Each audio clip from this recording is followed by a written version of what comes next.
Hello everyone and welcome back to Baldur's Gate 3. This is episode 44. Last time we had a day at the circus and what a fun day it was. Beautiful, eventful, filled with joy. Some chaos did occur as to be expected and, you know, Astari and Shadowheart and Karlach, they've kind of, you know, they're happy, they've gotten over it. But I think the event really changed me. It stuck with me, and I really felt like the circus resonated with my core, and I've chosen to really embody it. And there's just no better way to embody the clown than to be able to become the clown at will.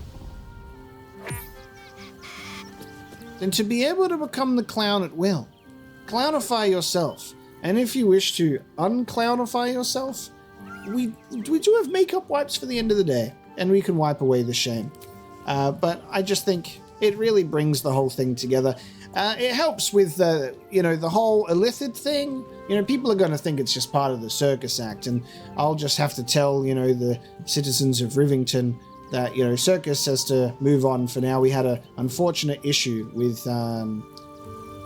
Dribbles, the clown, and that's currently what we're going to be pursuing today. We're going to be heading out in the town and trying to find body parts, I believe, because we've found a hand of a clown. Where's the rest of you? That's what we got to do. There's also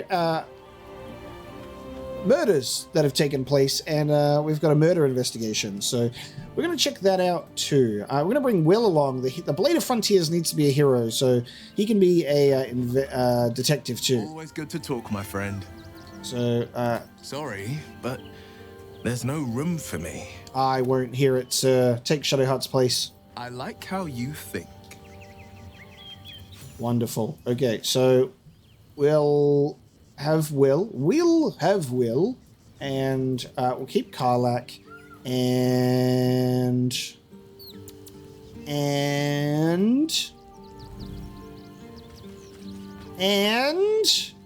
I don't know. I know that we have got to do a bunch with our companions in this place in regards to where they want to go.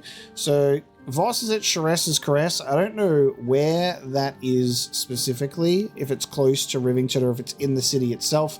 So I'm really just kind of, just relaxing in terms of our companions. I don't think there's anything specific I need to bring anyone to, but that'll do me. Now, we did a partial rest, so we still have one short rest available, and we'll try not to waste it, I suppose. Now, when I have both Will and Astarion in the party, that is an issue, because they can't both share the Hellfire Hand crossbow, which is so cool. So I guess we'll just we'll give that to Will and hope for the best. One of my favorite things about this point in the game is I am really getting to the point where every character kind of has their own gear, almost. I'm still swapping around some things, but everyone almost has their correct equipment. And while we're in Rivington, hanging out, having a good time, we're kind of relaxing in clothing. Will is fashionable, so he'll stay in his potent robe. But I think it adds a nice touch to the group, not having to stroll around in full armor, especially when they've got a jester with them. So here we go. Out on the town, my friends. We're at the Circus of the Last Days, and the citizens have moved on. That would have made it easier for me to have investigated earlier, but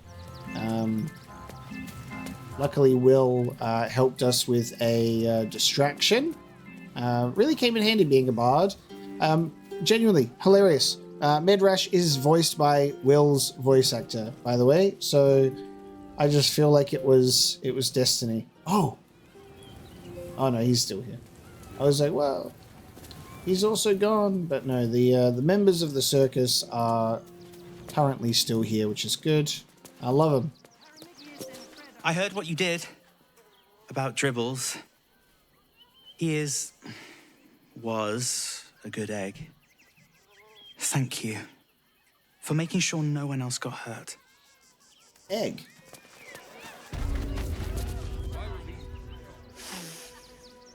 Blood in the circus without Benji. Aww. He's so good. Blood in the circus. Come on. Soon the bastards will outnumber us. They'll come to our homes. Damn, heroic portrait of Gortash. They make him look so much more handsome than he actually is. Holy crap, look at that.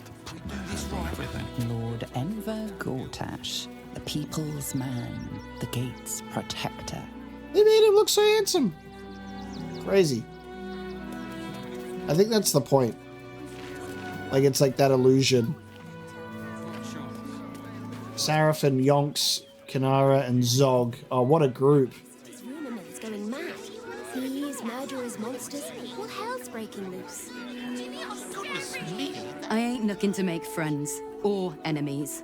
Go bother someone else. If you're after a job, Neverwinter is on the lookout for adventurers. That's where we're headed. Huh. I know that BioWare did a Neverwinter Nights, right? Camp bits and bob. You look like you need to clean off the road dirt. Almost as much as I do. No good inns with hot water and a tub on this side of the crossing, though. Yonks. If you are in the market for potions, I highly recommend the Velveteen Elixir. I've not been this well stocked since Waterdeep. Another Barker's face spotted. One of my favorite elements of something like this, where you have like uniquely named characters in like a group and they look like they fill different roles, is I'm assuming that the game is giving us that sort of dynamic of like, we're a party of adventurers, you know, on our own sort of Dungeons and Dragons experience, but like there are other warriors and rogues and druids and all these people in the world doing all sorts of things, coming together as groups, doing jobs. It's like, it's this whole moving world, and it's fun to have like this little wink of like, there's another adventuring party. You know what I mean? They've got their own quests to do, and I think that that's really cool. There's an alternate universe, you know, where like this group is like, Zog is my companion instead of Howson. We just need our big beefy character.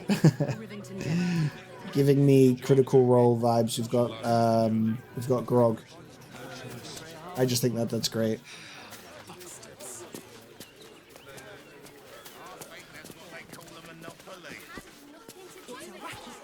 Angle Iron Smithy. Oh, this is gonna be great because we're gonna be able to get into like we've got Sword Coast Couriers here, and we're gonna be able to enjoy named locations, going into houses and seeing what's going on. The Rivington General. Welcome to the Rivington General. Browse carefully. The weapons are sharp. It's generally never how you expect Dragonborns to sound. Hey. They saved all the Dragonborns for Act 3 and Baldur's Gate area, right? I guess Dragonborn don't stray too far out in the wilds, I suppose. Which is a bit of a shame. It's like, it's taken so long, and now they're everywhere. But we're being treated. We've been patient. Hi! Want a blade? Or a bow? Or a dagger? Or maybe a spear is more your thing? You look like you know how to use a spear. By spear. What'd you say? Huh? There's going to be so many great situational dialogues where I look like this, and there's people being like, you look like a man who can handle yourself. And I'm like, yeah, I normally rely on my own hands for combat, but let's see what you have. One of those stoic types, are you? Well, I'm sure Gildra's got something cooked up that even you can use. I was also in that same boat of like a little bit annoyed with the dialogue. And then you've got the dialogue where it's like, can you settle down? It's like, oh my god. You'd never be able to be that rude in Dragon Age Veilguard. There, I said it. Bone Spike Garb. Slabjaw Determination. You gain 15 temporary hit points whenever you rage, and exoskeletal endurance. Reduce all incoming damage by 2. When the wearer is struck by melee attack, the attacker takes 3 piercing damage. Sharp juts and knobbly nodules of bone stud this armor, as if something ancient sank its teeth deep into the leather and they got stuck there. Interesting. Could. Come on, let's go. Only problem is, the mighty cloth is mighty. It is so good. You gain bull's strength, and the strength is currently sitting at 20, and cannot be pushed. And also, bull's strength gives us double carry capacity as well. It's just too good. It really is just too good that I don't think there's any way that I could bear to part with it. You know what I mean? Even for something that's so cool, like 4 barbarians, 4 raging. It's just pretty difficult to be like, yeah, sure. Because then I would have to take off my throwing spear and equip the halberd that puts up my strength plus 2 instead. But that also takes down my intelligence and wisdom by 1. This is just normal +1 stuff. We have the Ambusher. Gain a +1 bonus to initiative and advantage on perception ability checks. And Ambusher's streak in combat, you deal an additional 1 to 6 necrotic damage against creatures that haven't taken a turn yet. Very cool. More smoke powder arrows, please. I love them. Stalker gloves. You get a +1 bonus to initiative rolls and skullduggery attack. Ooh, your sneak attack deals an additional 1 to 4 force damage. We have gloves for rogue, which I can replace the current ones. The advantage on the sleight of hand checks, sure, why not? That's good. Swire's Sledboard. The shield shrouds the wearer in force conduit at the start of its turn in combat. A gnomish adventurer once used this to outpace his enemies down a slope. Oh, I love the image of that. That's fun. Big old plate armor, big old leather armor, bonus stealth checks, light armor 2, half plate armor 2, elven chain. You are considered proficient with this armor while wearing it. Oh, that's cool. So it's like you wear it, you're automatically proficient. And the wearer has +2 bonus to initiative rolls and advantage on dexterity saving rolls. Okay. The weight of the interwoven steel rings is offset by clever elven craftsmanship. Rustling against your undershirt, the mail feels like you're wearing a cloud. Do we want to replace the penumbral armor? The +3 bonus to stealth checks is really good. But also that's while obscured. We can change that. I'll think about that. I like that. The dancing breeze. Tiny specks of blood are fused into the blade as if the glaive is feeding on them. Okay, interesting. How strange. Only thing that I'm really interested in out of this lot now would probably be the elven chain. Astarion already goes first in regards to the initiative bonus, so that's not really like super necessary for him. It just gives an extra 2 AC. And I don't think an extra 2 AC is worth my gold right now. So I'm going to balance that. I'm going to do that. And Astarion can enjoy these. Very good. And I think Will... No, someone at the camp has my arrow bag, I think. I'm going to have to sort that out. Want more? Want less? Want to sell? Want to buy? You know where I am. Bye!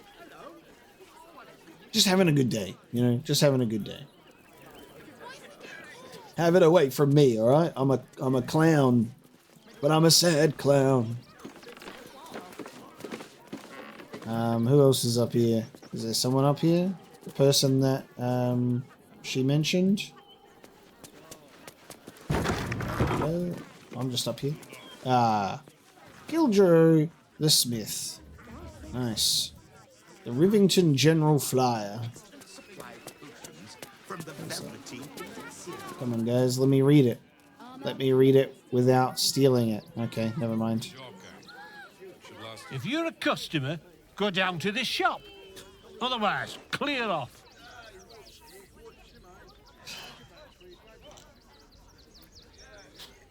Watch your tone. No one speaks to me that way. You see this face?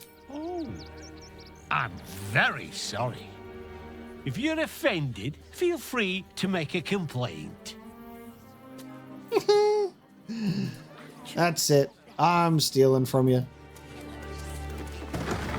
What's in here? Ooh, it's a hatch, eh? Dearest Gildro. My dearest darling Gildro, your last letter left me rather concerned. I think it's time you seek some professional counsel for your melancholy. Such things can't be left to brew away unchecked. You've always been a sensitive soul, and I know how heartbreak has always hurt you more than you let on. There's no shame in seeking a little aid, is there? I'm always here for you, you know that. But I'm no expert when it comes to these things, and I think you should find someone who is, I say this with all the love in the world, please, at least think about it. Love always, Mama. Letter from the Fulfilled Heart. Dear Master Angline, I'm exceedingly sorry to report that we are still unable to find someone who might be willing to meet with you. The men and women of this city can be so awfully picky sometimes. Might I suggest that you try submitting a portrait that presents you in a different light? Not that there's anything wrong with the blacksmith, but I wonder if that might be one of the prejudices that we are unfortunately rushing into where tastes are concerned. Of course, we won't stop trying to arrange something for you. As we like to say at the Fulfilled Heart, there are no lost souls, only those who have yet to find their home. Yours encouragingly, Maestro Hartstrom.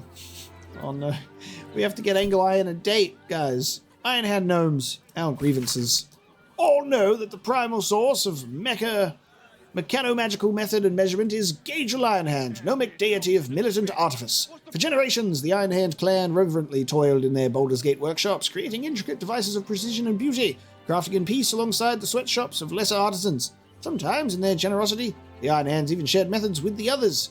But then did the adherents of the thief god Gond, in their hubris, found a house of wonders, and arrogant to themselves the labour and credit of all mechano-magical works in Baldur's Gate, and many gnomes did join the Gondians to their shame.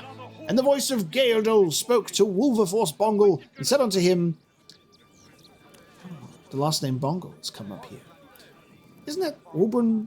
Is it Wilburn Bongle? Is that his last name? Did I make that up?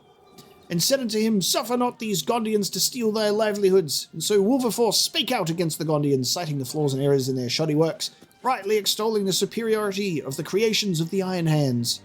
In response, the Gondians, in their envy and choler, did vile slander and calumny against the Iron Hands, and Wilberforce was wroth. There followed the death of Wilberforce, the unfortunate rune powder incident, and the Iron Hands, with the complicity of the Flaming Fist, were driven from the city into woeful exile. I think that is something to do with Wilburn. Journal of Gildro Angline.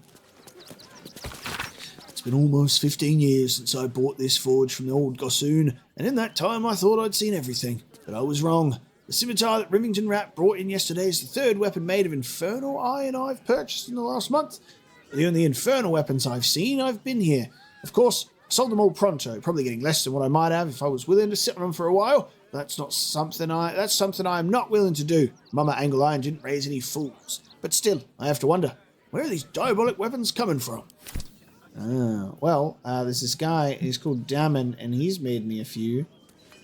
Oh my god. Rune Powder and the Modern Gnome, level up your life and into the Feywild. I love the effort that goes into dressing someone's room. You know what I mean? Like the type of books that they would have. Like, level up your life. This guy who's trying to get into dating. You know, he's trying to get out there. Life going down the latrine, wondering why nobody likes you. Losing out on love, wondering what's wrong with you. The short answer is nothing. You're just lacking a little charisma. It's a common misconception that charisma is something you're born with. The truth is, charisma can be learned. And by purchasing this book, you've just taken the first step on the path to becoming the best version of you. And that isn't an out-of-place book for what we've literally just read about this place. Let me just shut that. And what's in the hatch? It's locked from the other side. Wonder where it leads.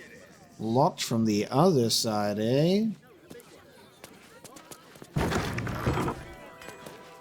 Mate, we'll get you a wife yet. Don't you worry.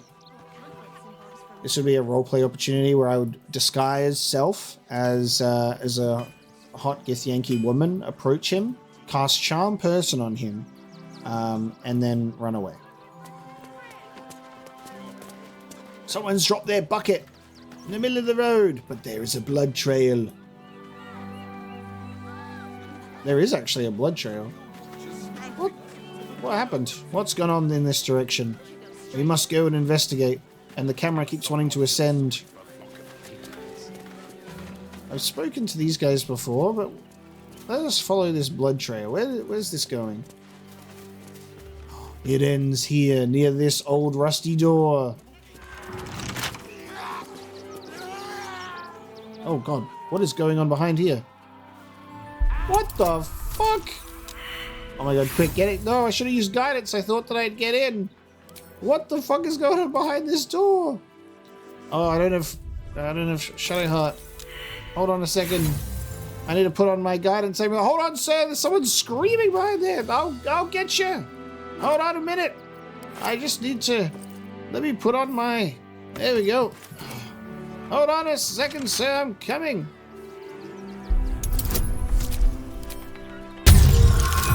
There we go. Of course, I didn't even need it now, but... What the fuck?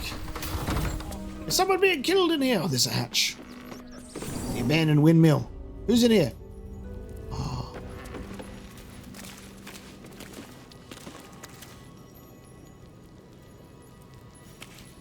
What?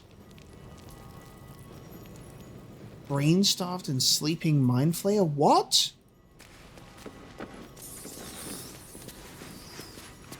Final warning.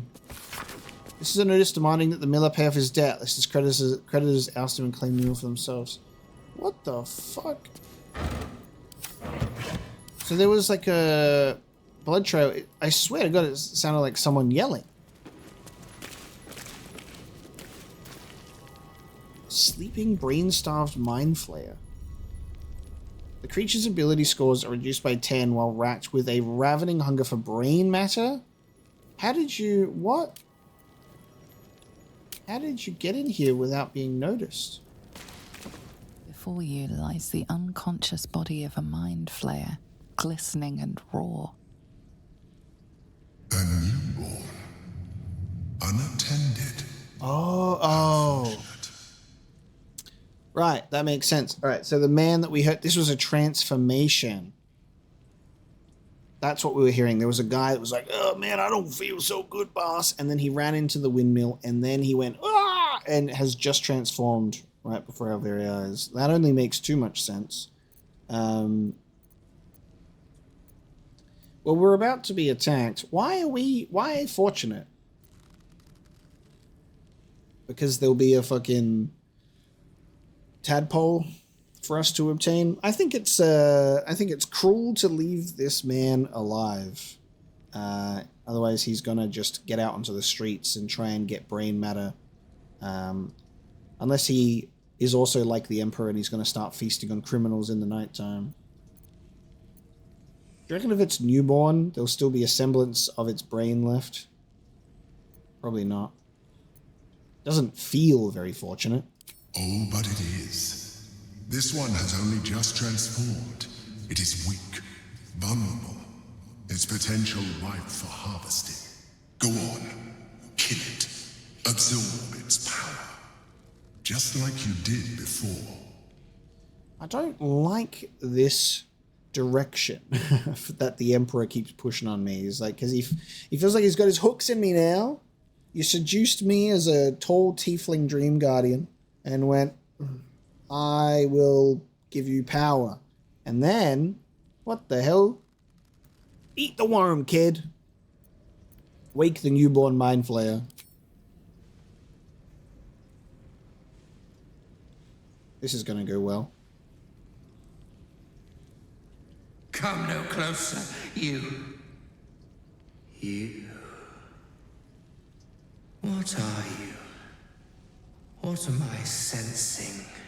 You are like me. Like I was. A vessel yet to transform. Help me.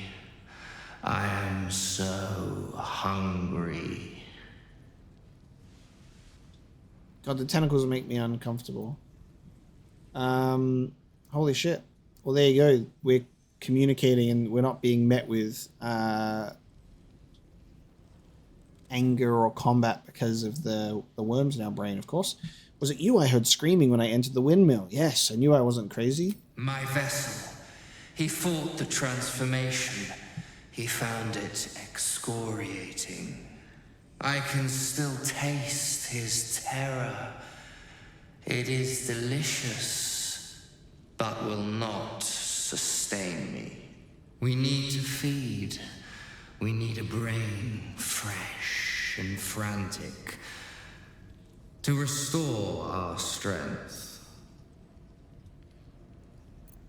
Go find your own meal. Let's help the mind flayer. But then I'm like, brother, are you sure you want this life? I'll see what I can do, pal. I shall be here, waiting for your return. Curtail your sympathy. We wish to destroy the Elder Brain, not nourish its thoughts. Yeah, but I'm defying you intentionally, in small ways, in any way that I can, to make up for you making me look like this mess. This is your fault, Dream Visitor, Emperor Man. I'm going to help him out of spite. Okay, what do we get? What do we get for the guy? Got some water for you, bro. Is it... I don't know if it's even a quest, dude. What do we get him? How do we get a brain? Where do I get a brain from? Do I have to get a corpse? Because, I mean, I can just dig up that guy again.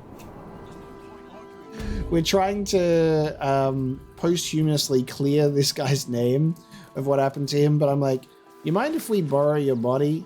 I've got a hungry mind flayer. Well, I'm not gonna kill. Might be worth a look. At least we'd have a bed.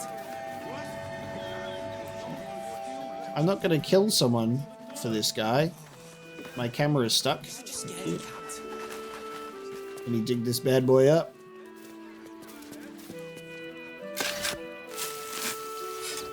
Got a brain in there.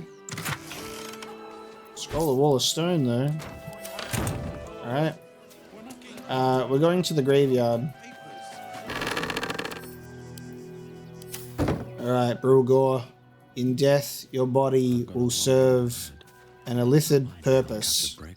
Karlak just like humming sweet tunes while we make our way over to deliver a body to a mind flayer. When in Baldur's Gate, you know what I mean? Like, when in Baldur's Gate. What's the plan?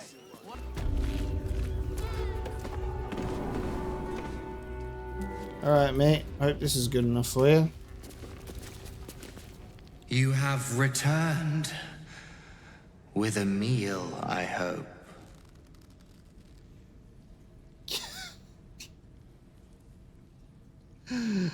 Offer the mind flayer the body you're carrying. Here's Brugor. Yes. That will do nicely. And as you have aided me, so I shall aid you. You feel its presence gently probing the palace of your mind. As it finds a mostly vacant spot, power and knowledge flood your brain, unlocking a new secret. Now leave. I will feed alone. Damn. What happened? What do we get? New secret in my brain? Oh, I can't even see Brugor's body. Just like... Oh, Ring of Truthfulness. That's not a secret in my brain. I gain an advantage on insight checks. Yo! I'll take that. I'll take that. I'll take that right away. Thank you very much. Did I get anything added on here? You gotta check this stuff.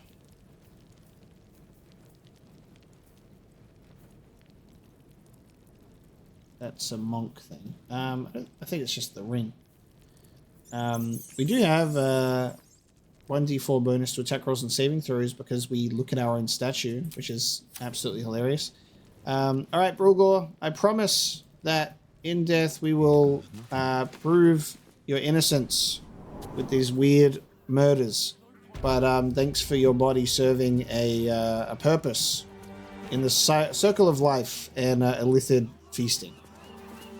You will be remembered. Okay. Yeah. So over here we have the open hand temple murders. And I think that is what we'll move on over to. So the Rivington General is this area. Let's check Sword Coast Couriers.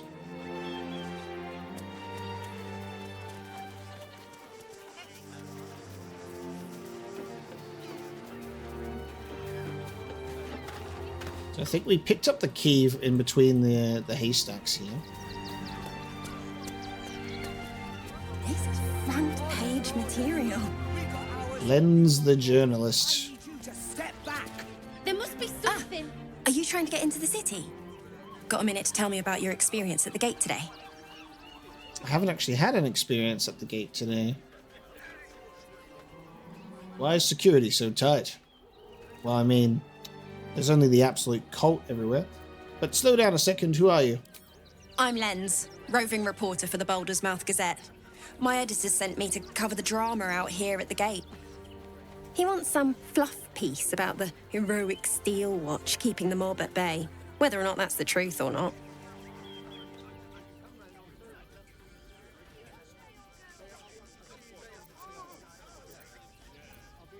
I thought journalists were supposed to be impartial. We are. And I am. It's my editor who seems to have forgotten. Mr. Needle's gotten pally with that Lord Gortash. Suddenly can't sing his praises highly enough. Seems like everything we write needs Gortash's approval. Can't recognise my own work by the time they're done editing. Sounds like you're printing Gortash's propaganda.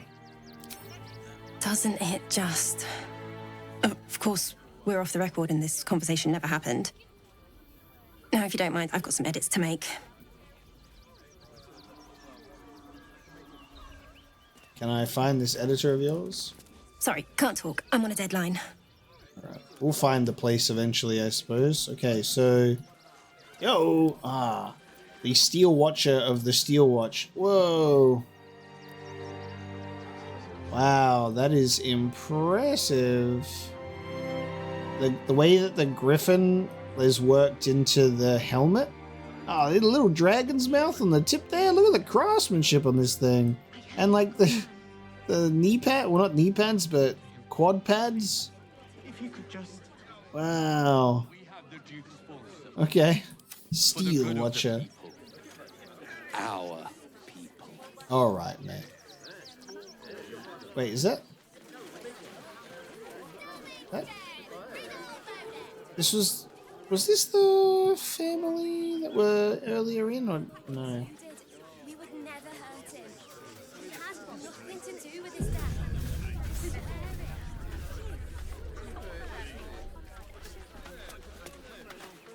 Still means murder.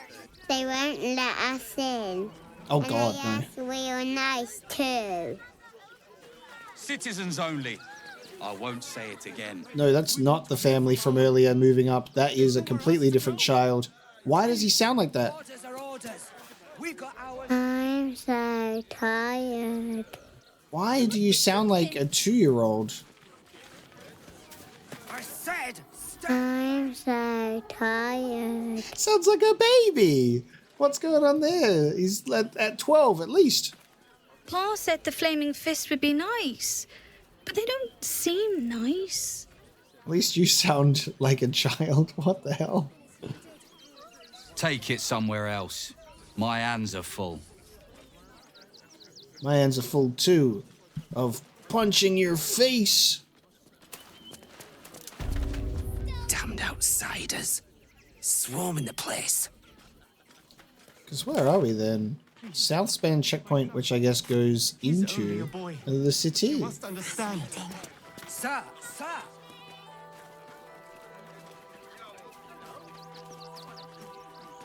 Halt! Lord Gortash. Refugees are no longer allowed in the city. Turn around. Do I look like a refugee to you? I'm with the Bladed Frontiers.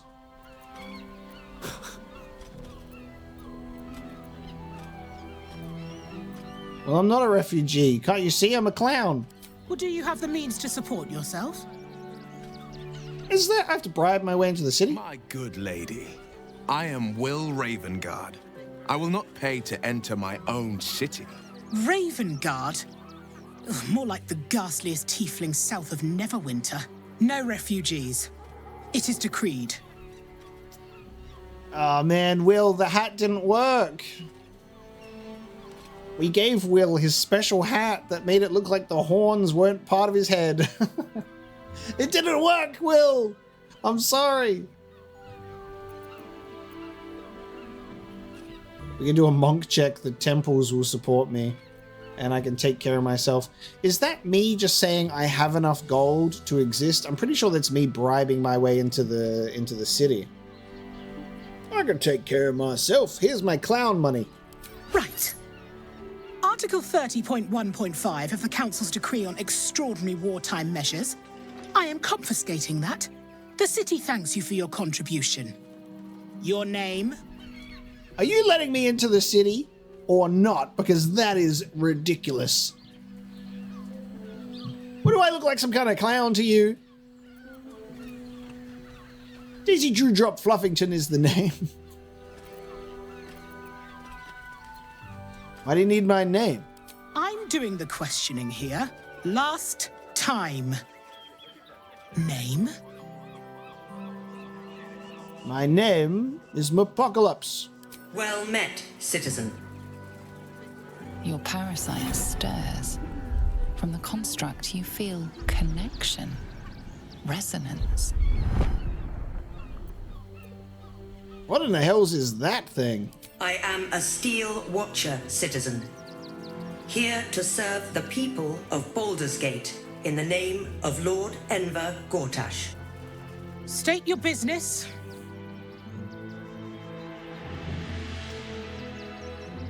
So, my parasite reacting to the Steel Watchers, are they powered by an illithid parasite? They got a little guy in a jar and he's he's little plankton tadpoles.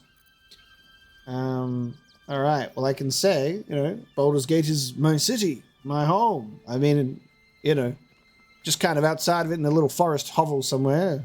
You spent some time in a temple at some point. Had a bit of time as a street urchin. Lived rough for a while. You can really see it in my eye. Uh-huh.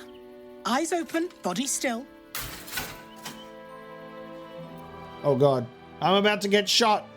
Do as she says, stand still.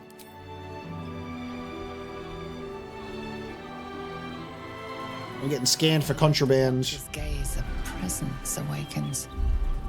You are seen. You are known. Whoa. My engine, it's almost, I don't know, buzzing. Like it's paying attention. Your party's prior transgressions are reflected in its stare, as witnessed by the cult's ever-alert, scrying eyes. It has heard the howls of slaughtered goblins. It has seen the deep shadows of Grimforge, and the stone floors left bloodied. It knows the cold walls of Moonrise Towers, and the cultists who fell there. The Watcher speaks directly into your mind with a voice like poisoned honey. You are marked for special treatment. Not simply an enemy of the people, but an enemy of the Absolute. Come quietly, or die. Oh no. Oh no. The scrying eyes. They report to the big old machines. They're like, yeah, look at this. We got him on CCTV. Look at him. And it's just me going, ah! To Absolutes. Like punching Minthara in the face. Getting kicked off a ledge by Draw Ragsland. Throwing goblins into the spider pit. Oh, Lord. Attacking Moonrise Tower. Prison breaks. Freeing tieflings. Freeing gnomes. Oh, no. I'm gonna... Dude, if I make myself an enemy at the gate, at the beginning of Baldur's Gate... No. I didn't realize that this was gonna happen. I still have to explore Rivington. I have a murder mystery to solve. Can't you see? I was just wondering if you'd let me in and I could come back later. Fuck. Okay. Well then. Are we going to prison? And then are we gonna have to try and break out of prison? Oh god, and then get back to Rivington. Let's consent to the arrest. Your peaceful surrender has been noted. You will be transferred to Worms Rock Prison, where you will await further sentencing. Oh no. Eat this, you pile of junk! Villains, oh. Take heed. Oh! Recovery is imminent. Oh my god! Men, women, children, all barred from entry. A damn travesty. A decade ago, Baldur's Gate would have welcomed any and everyone seeking refuge. Who would take in these souls, if not the Jewel of Baldurin?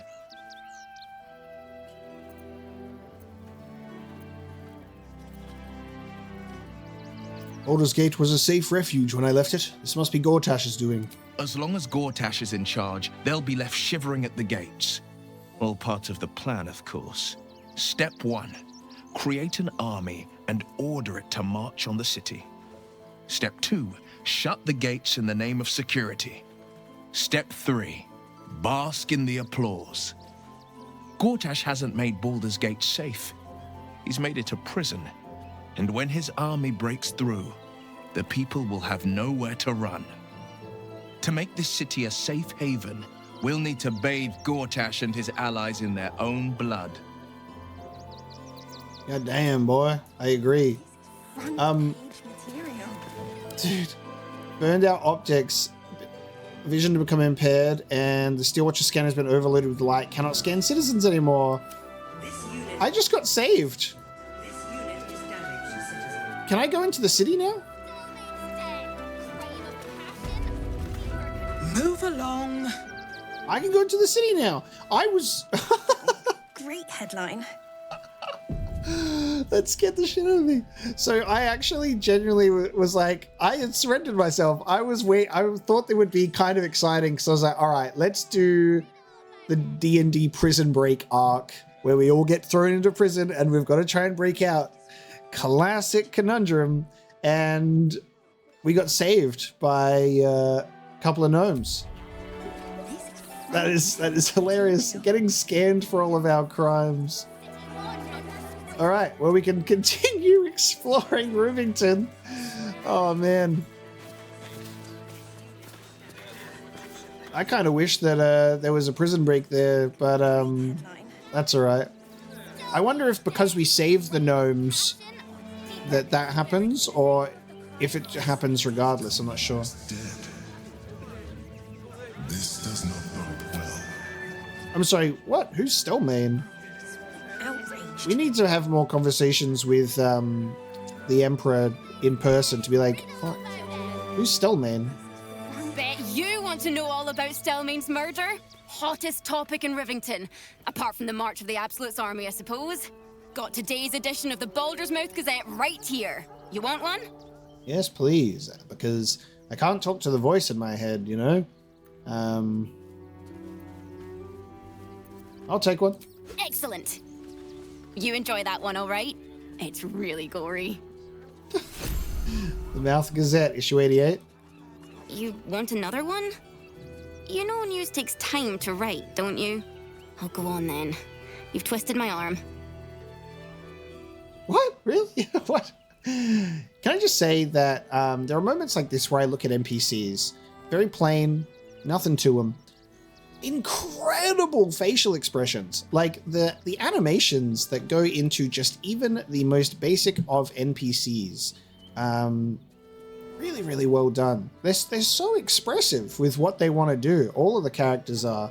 And just commendable work on the NPCs. You know, it's no Starfield. It's no Starfield. I'll give it that. All right, let's read the paper.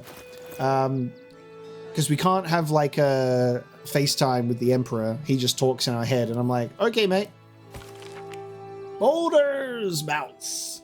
Minor quakes continue to rattle nerves. Hey, look. Dribbles. Feywild Circus struck by tragedy. Dribbles the clown killed and replaced by absolute spy. Man, this truly is hot off the press. Conflict between Arabellian nobles and cultists of Erdland drags on. After the Elturel disaster, how to ward your home against the Infernal. No herbal remedies, we promise. Pressure mounting between Baldurians and refugees. We can't risk taking spies the Absolute in. And the Art of the Steel. Guild whistleblower speaks out. Baldurian tourists. Cholts too humid and dangerous. The more we find of those, the better. They're so great. So what about Stelmane? Who is that? Who's this family of Callistas? In the name of the Crying One, have mercy. I'll give them a piece of mind. The priests will open the temple up again. You'll see. They're good people. Holy people. Time for this monk to shine, baby. Bet you won't get kicked out of the temple. They blame us for everything. Can I please have some food? Oh, sorry. I thought you were a priest. I'd give you some food.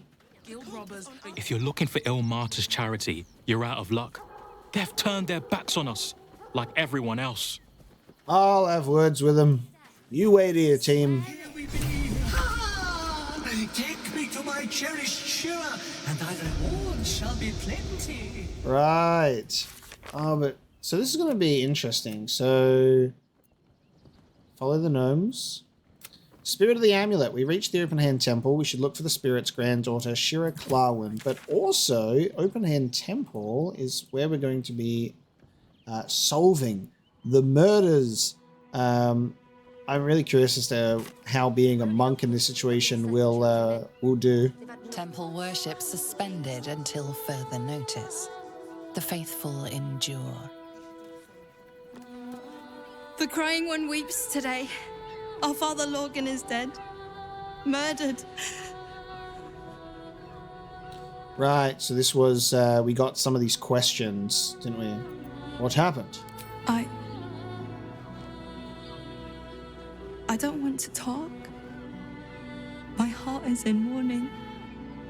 You did it. You're prime suspect number one, Novice Bramble. I'll have you know. We know nothing. Brother Bill and Brother Clements. We let more outsiders in and more Baldurians die. Duke Stelmane, Father Lorcan, it's no coincidence. We have faith here, Bill. Faith in people, no matter where they're from. Who had more faith than Father Lorcan? How did that work out? Guess I'm remembering the part, you know, the Emperor obviously spoke about, I spent some time being Batman, feasting on criminals in the night. So he would obviously, you know, have those sort of situations where he'd know Duke Stelmane and, you know, the goings-ons in the city. So that makes sense. I heard your priest died. My condolences. Thank you, stranger. Father Lorgan's passing has saddened us all. Passing? He was murdered by one of the fugitives he was harboring. Bill, I beg you, be quiet. Even sinners receive Ilmater's grace, and Father Lorgan knew that. We don't pick and choose who we aid. To offer alms to all who need it, that is the sign of a noble soul. Look at me. I'm a monk, just like you. You might not believe it, but it's true. Thank you, stranger. I take some solace knowing that he died in Ilmater's service. Does Ilmater's service involve protecting heretic absolutists? Or perhaps I missed that sermon. Enough, Bill. You seem a kind soul. Our temple is open to you. Walk well. Let's go. If you're looking for a handout, try elsewhere. We're focusing on our own now. Brother Bill, I'm about to drown you in the toilets outside, you understand? New blasphemy, bloodletting, and sanguine arcana. Penned on official House of Broken God parchment by the revered mistress of the house, Lashbearer Katrine. Be on your guard, mine faithfuls, for speculation and heretical wandering has spread amongst the broken flock in recent times. If you are offered blood transference, report it to your temple's rector immediately. It shall not heal you, it shall not deliver you. To suffer truly in the name of our Lord on the rack, your own blood must endure. Okay. Whoa, what is that? What is that? Enough blood to make a believer out of anyone. What? Must be so insensitive. What? What is that? Sleuth of Helm, Valeria. What? It has a monocle and a pipe and wing ears and a cool little hat. Popping like corks in the earnest, busy muddle puddle of their lives, Hollyphants are sweet-natured little pachyderms who often serve as helpers to good-aligned deities. It's a fucking... We have a flying little elephant detective.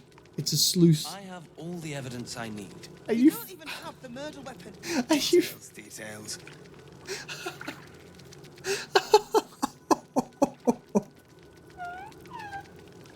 I don't understand this game.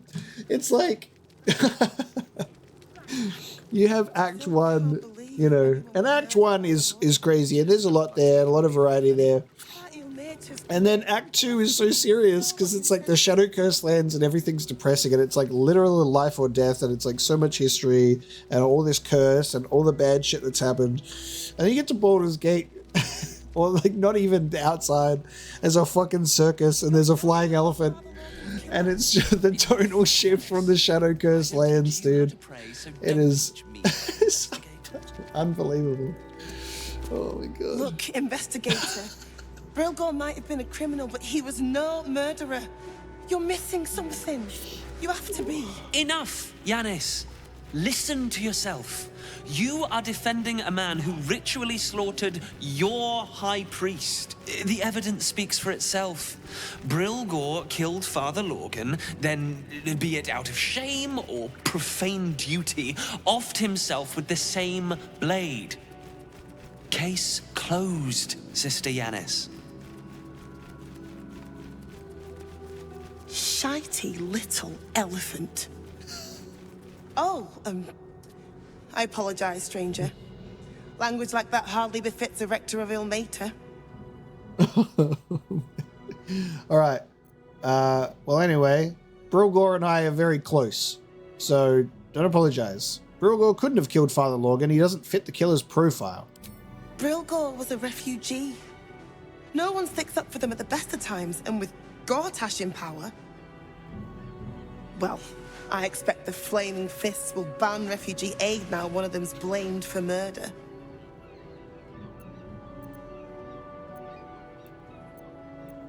Let me help you. I'll look around and see if there's anything to prove Brilgor innocent. Feel free to look around the temple. But fair warning, the investigator won't change her mind without significant new evidence. Where can I find the investigator? Chares's Caress would be my best bet. That's her usual haunt after closing a case. Chares's Caress is gonna be our goddamn Star Wars cantina. I can tell. Any idea what I should be looking for? Valeria never found the murder weapon, so that could be a start.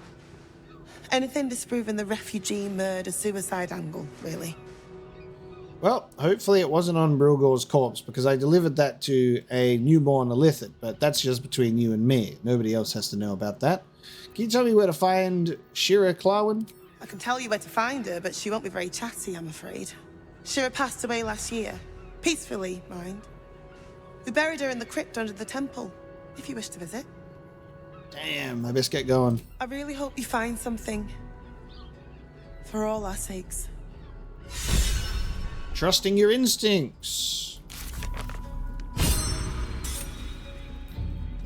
Take up Valeria's shoddily concluded investigation.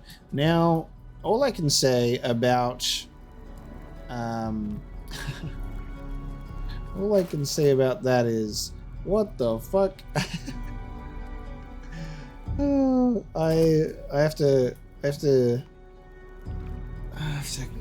compose myself. Flying elephant. All right. Also, such a shame. I hope that this laughing, giddy spirit is going to be able to not laugh while we're taking him to his dead granddaughter. Order of Ilmatari Service. A mass book used by the Broken Gods congregation during regular services. There are a lot of hymns about self-flogging scattered throughout the tome.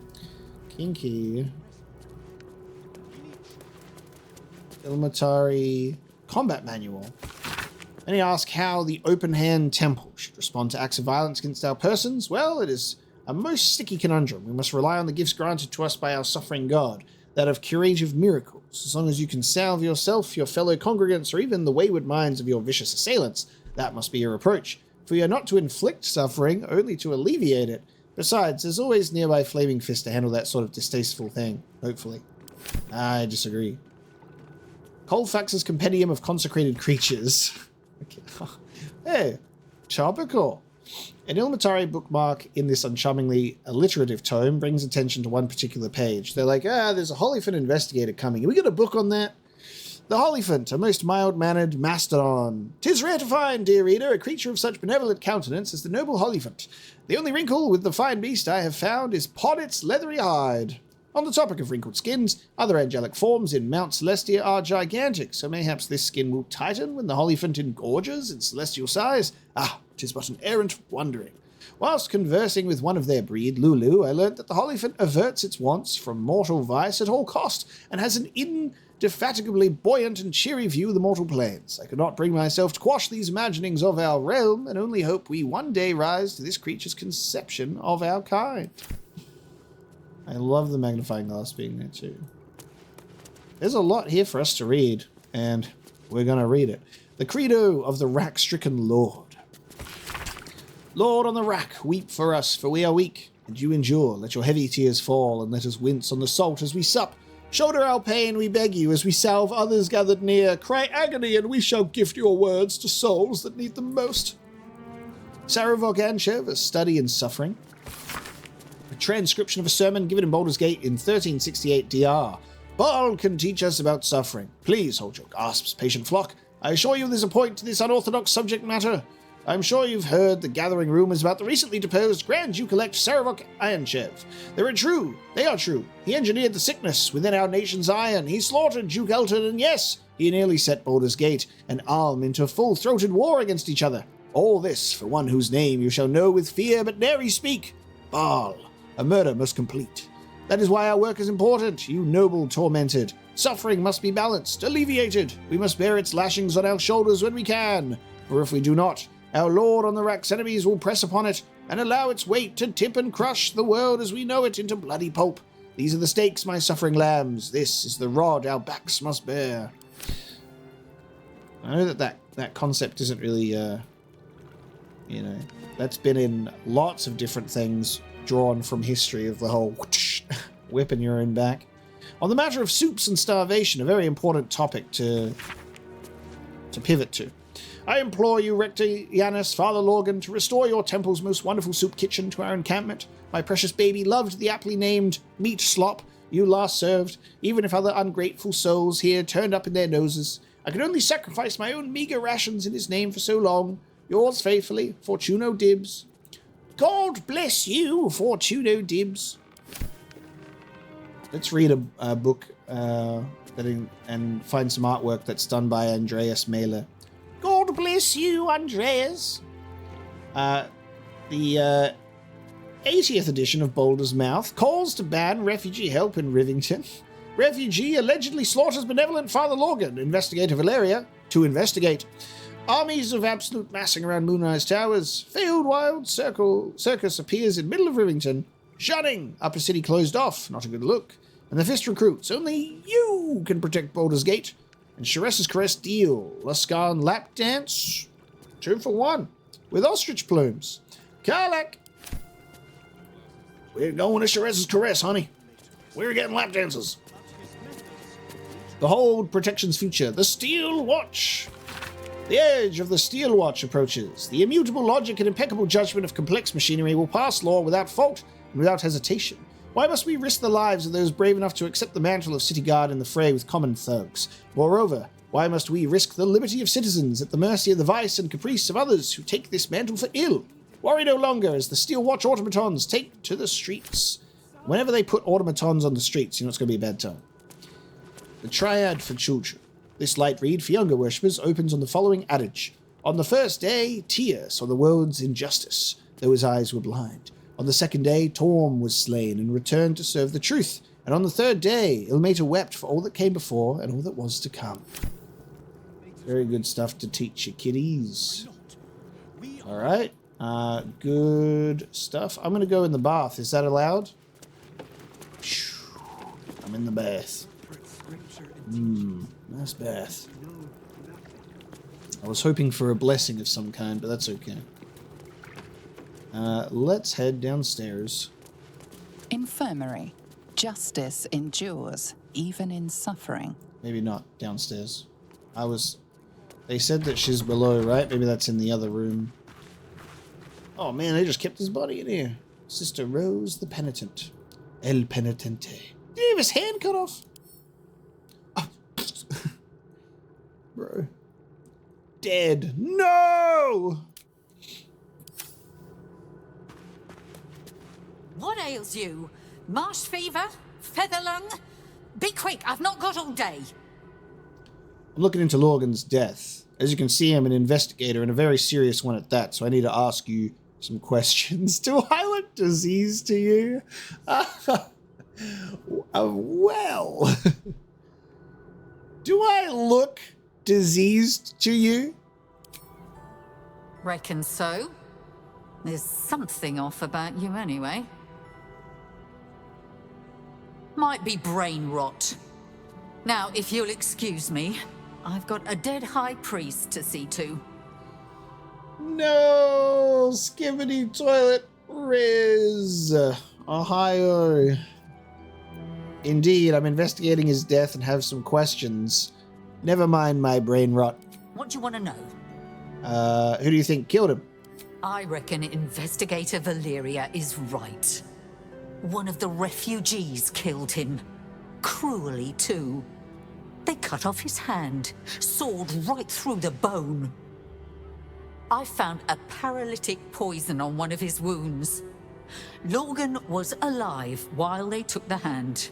He just couldn't scream. It's sick. We give them everything, and all we get is nothing but a good man to bury.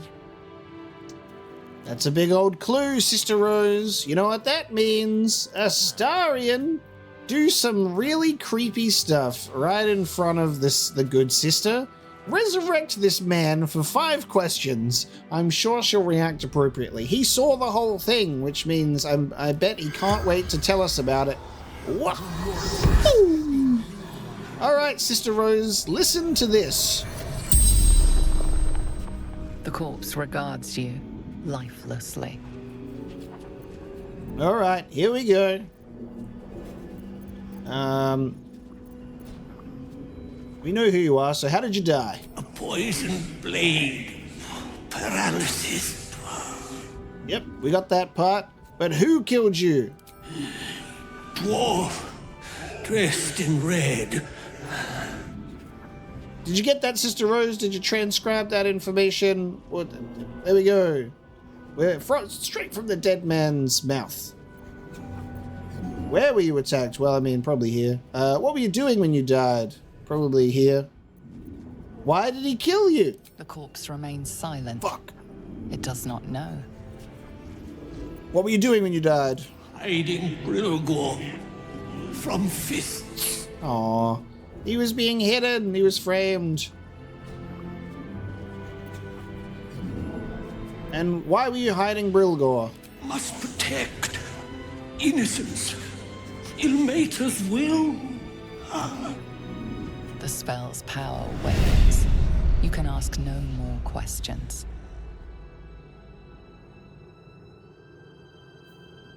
I'm sure you got that. Still breathing. Right? Despite everything. Please, leave me be. I've got an awful lot to get done. That's crazy. I guess NPCs don't, like, hear our speak with the dead conversations. I feel like that should trigger a, like, oh my god. I mean, it'll probably be a pretty terrible reaction in general to being like, whoa, you just resurrected that man from the dead? That is blasphemy of some kind. We have a chest key, so I guess that'll give us some more potential evidence. An end to suffering. I'll give it a shot. A selection of rites for the dead and dying adorn this manuscript. Let the light of perpetual toleration guide your servant's wretched form to peace. In blooded mercy, hear my prayer. Our most ardent petitions bring this soul afore you tear-scorched eyes. Lord, blink and let it pass into reverie. The poison drained, the sickness quelled. As I deliver this body from that which ail it, I render its soul unto your care. Encyclopedia Apotheca by Sandra Tolliar. Arcane Paralysis. One particular page's corner in this curative tome is more dog-eared than the rest. They paralyzed the father. A red dwarf, eh? Dwarf and red. Could it have been the dwarven fellow near the front of the temple? Who we actually sided with, perhaps? Common sources, suckling on fizz tree blossom, deep monastic meditation, curious meanlocks, miscellaneous poisons like Carabasan's gift, chul extract, and incurious meanlocks, healing abjurations, restorative elixirs are the curative solutions. This was being read. That's an interesting case. Alright, what's here? Belfry. Bell ringers only past this point. I'm a bell ringer. Kitchen. Visitors kindly keep to common areas. Food will be served at meal times. Okay. Right. Where does this go? There's no plaque. I'm assuming that means I can enter.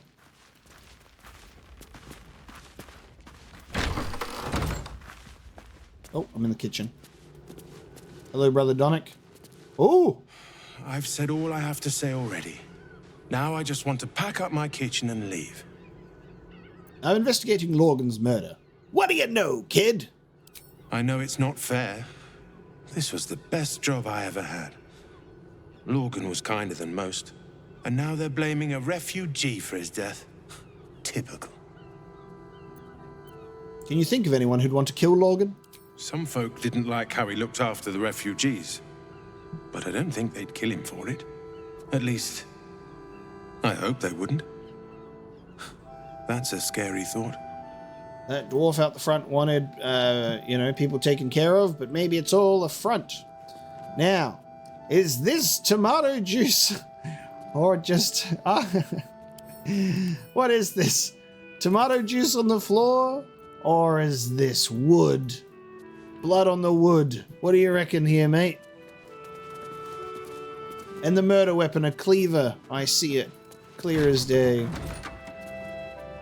Soups of the Realms by Brother Donick. Dippin' soup. Sometimes you got nice bread and nothing's better than dipped bread. Mash up healthy chunk of tomatoes, nice and pulpy in a pot. Get rid of the skins if you can be bothered. Cut off an onion. Slap a couple of garlic cloves with your palm. Grab a couple of herbs if you got them. Dried will do. Cut a small chunk of lard or other fat. Crack some salt and pepper. Add to the tomatoes. Heat your pot for a half hour or so until thick and dippable. Pick out your chunks of onion, lovely snack, and garlic, smelly snack, and taste for seasoning.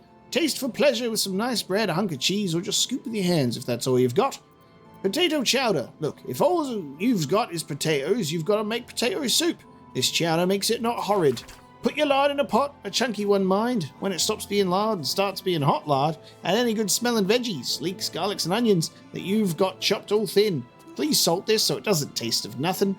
When it's soft and good smelling, chuck in any flour you've got and stir the mixture so it don't burn. Note for me, it's very important to not burn it. Emphasize. Please do not let it burn, that'd be rubbish.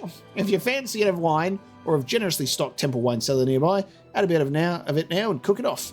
When it's gone, add some wedged potatoes and a lot more liquid. Not wine this time, you'll have a headache the next morning. Cook it for a half hour or so until the potatoes are nice and tender, and mash some of them up in the liquid. If you've got any cow products, cheese, milk and the like, add them now for extra delicious results. Wonderful. I do love reading all of these themed books in here. It's great. Lo, a most joyous sensation. For the eyes of Father Sawmall of the Open Hand Temple only. Field report of Benton the Devout. Today, a roughshod group of adventuring sorts, happened upon my little patch of Firewine Bridge, so I naturally espoused the benefits of our shattered saint onto them. Can you conceive of what they said to me, Archsuffer? After I had warned them of the evils of the most perverted of magics, this group of degenerates claimed to house sorcerers. Sorcerers! They would not heed my warnings about this degenerate magic, nor would they cast off all earthly belongings and join our flock. The feeling of the pit in my stomach as they cast pitying eyes across my pathetic form. What exquisite holy suffering. The Suffering Masses. What else we got here? New Blasphemy, we're at that. The Suffering Masses. To salve a scar or stitch a broken seam of skin is simple, but a curative for the soul, for the malaise of suffering that sits betwixt one's ears and in one's heart, that is a harder balm to apply. We faithful tormented must practice listening most intently, in hope that the act of spilling sorrow from stuttering mouths is itself soothing. We must learn which words to speak in fettered silence and when to speak them, but most of all when to let tranquil reflection be. Alright, thanks guys. Thanks for that. Let's have a look at this ornate wooden hatch. Hiya! What's down here? Oh no, this looks like blood to me, mate. This looks like a bunch of bloody blood. It's blood, it's not tomato juice. Confirmed signs of a struggle down here. They fought, they bashed against the shelf. They dropped a bunch of bottles, causing a ruckus. Rotting mushrooms. Terrible. Alright, so we got blood and some rags here. More blood. Oh. Ooh. Well, you know what? This could actually just end up being where they go to whip themselves. This could be part of their whole thing that they do. So this might be a false lead that we have here. There's some sheet music and a lute. An elegiac fugue in the key of D minor entitled Ode to the Oppressed. And a plea of rest.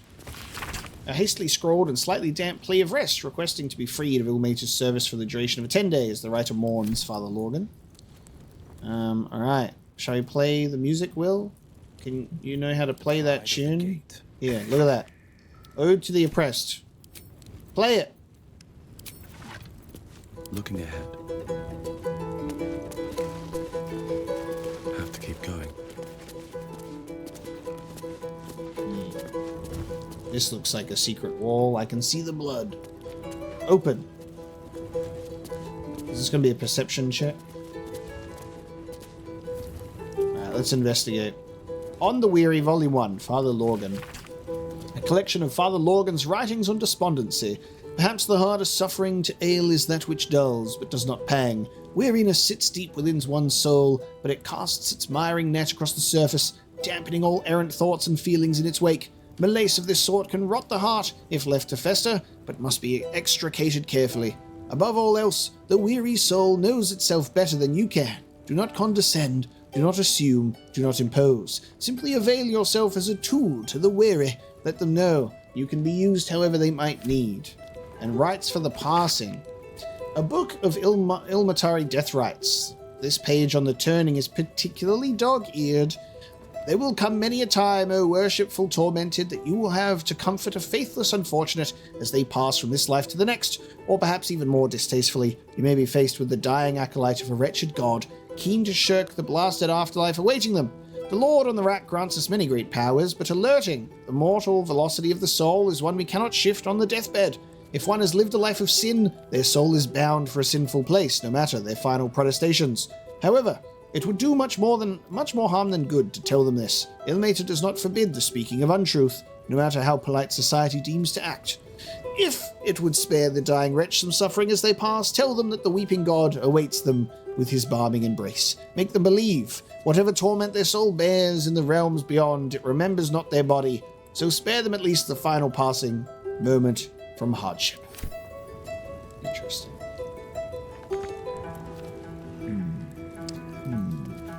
Well, there's a blood trail. And there is blood. And there is a large Nice. And there's candles. Maybe we turn on all the lights, guys. Turn on all the lights. Set this place up. Get it, Will. We'll go behind these double doors, I guess. Yeah, light this place up. There you go, nice. What's in here? Ooh. Perception. Alright. Hang on, everyone. Who's going to be our most perceptive person? Perception. Alright, everybody. Show me what you got. Who's perceptive? Perception is a wisdom. Oh man, it should be me, shouldn't it? Alright. Howson's very... Whoa, Jahira. Yeah.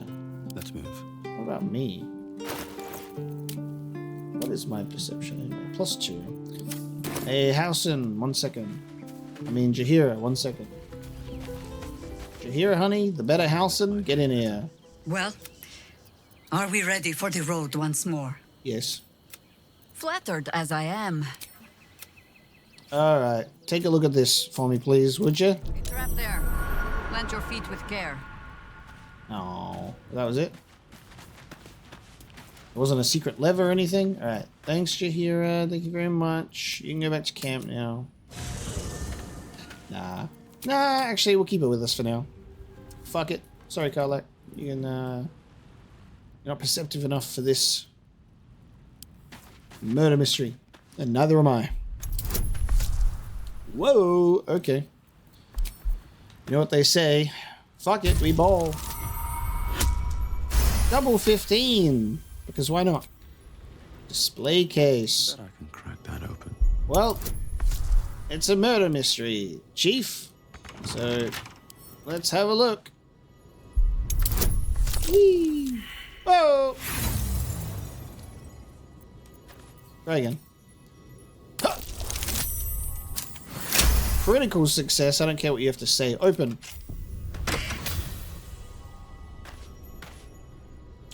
That's not a clue. That's an elixir of psychic resistance. God damn it. Something good here, I hope. Scroll of dominate person. Arcane lock. Holy water. The would-be saint. This book tells the story of a patriarchal woman who gave up her fortune to become a cleric of Ilmater in service in the outer city and now seeks to be canonized after her death. Herein is the full true account of my bid to be canonized after my death as Saint Bridget of Ilmater, the broken god, he of compassion and mercy, the one who endures. I live a blessed life of every privilege a patriarchal woman can fathom. My parents were loving and generous, my community warm, our larder was always full to bursting. But in the years after the death of Saravok, my eyes were opened to the world as it is, a world of pain and danger, a world where evil, if left unchecked, can thrive. I realized that my blessings had a cost. Why had I so much where others had so little? I could no longer remain in the gilded Elysium of the upper city and sought to see the world as it truly was. Alright, canon event. Teaching of Ilmater, a series of behavioral lessons as derived from a devotee's interpretation of the ascendancy of the god of suffering, life, and endurance, Ilmater. Some of it is wholesome, with an emphasis on gentleness and the alleviation of hardship. Some of it is a bit more dubious, such as the veneration of martyrs above all living saints. Some of it is flatly weird, including some stuff about self-flagellation, which is not most people's idea of a good time. But it's in there. Miracles of the outer city. A record of alleged miraculous phenomena in the outskirts of Baldur's Gate attributed to Ilmater. Customer of Gildro Angelion reckons he healed up mighty quick from painful forge burn. Asked if Ilmater had something to do with the irksome talkative gent outside Carmen's, powerful agent of suffering. Soup still showing up at refugee camp even after temple closed kitchen. Curious. Man's hands tied together in horse reins. Claims he's a holy symbol. And Menip Nestor reports feeling close to his duty since relocation to refugee camp. Miracles, I say. Scrolls. Get them on over to my wizard, shall ya? Okay. In this place, I did not find what I wanted.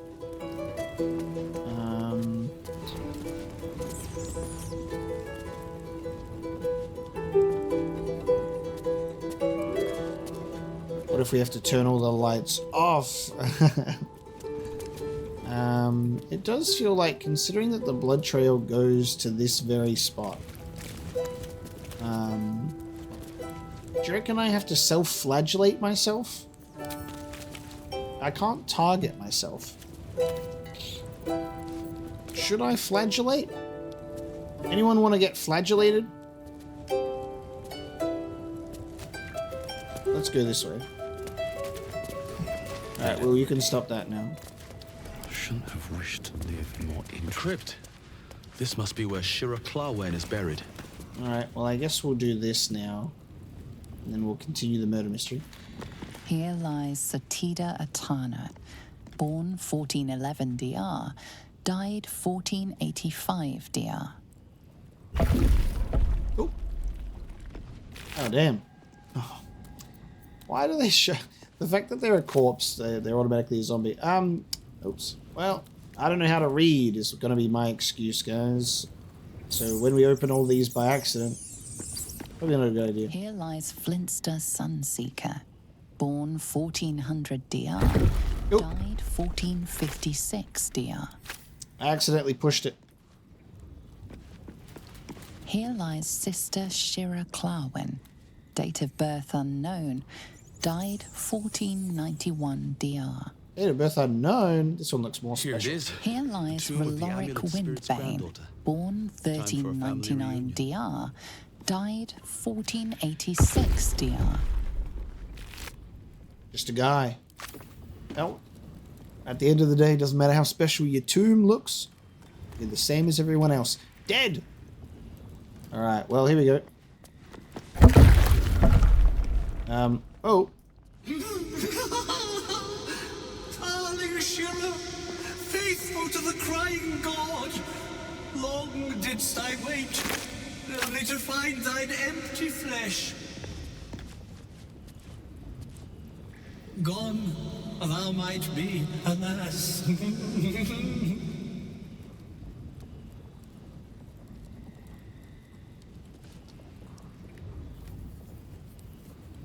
Do I have to... Okay, hang on. Oh! Oh!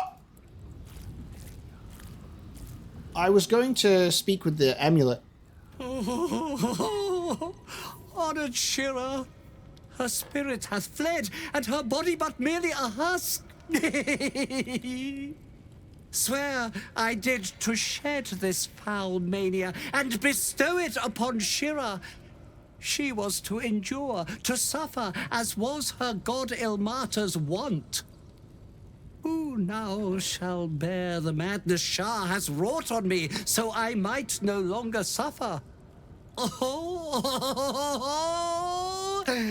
shall it be thou? The mouth animations for that is incredible.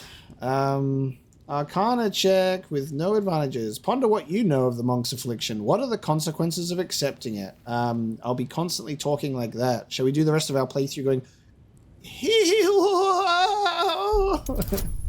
No! Ooh, Fox's cunning. Creatures gain intelligence on arcane. Advantage on intelligence checks. I don't know how to speak today. I'm going to pass this check, boy.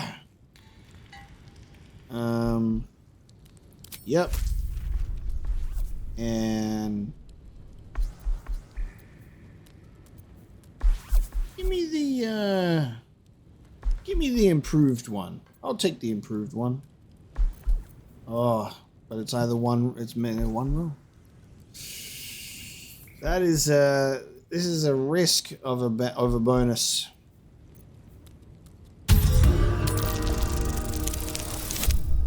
Wait, what happened with the other bonus? Where'd that go? Where'd that bonus go? Was it not applied? Am I dumb? Hang on a sec. Wait. Now it disappeared. Did I just get robbed? I picked that and then it made the barred noise. I didn't get the bonus. What is that?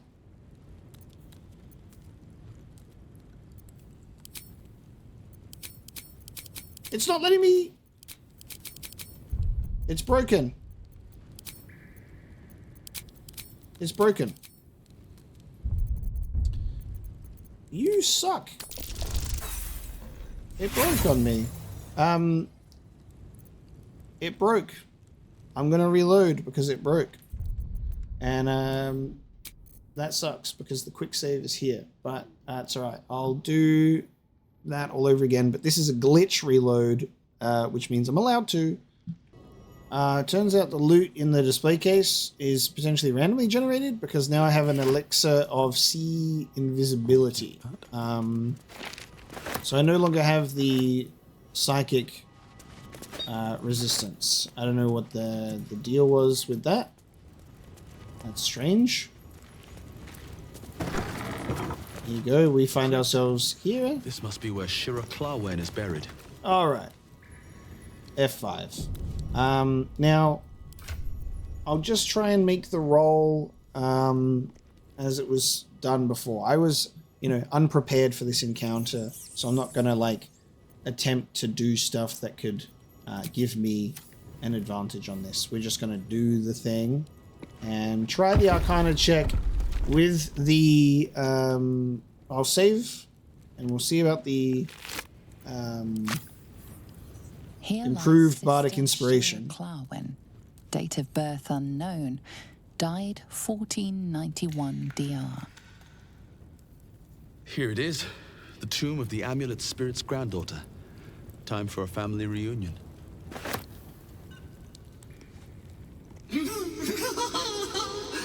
Darling Shira, faithful to the crying god, long didst I wait, only to find thine empty flesh. Gone thou might be, alas. The fucking fact that he possesses Shira and becomes some sort of naked, gross, laughing zombie thing is wild.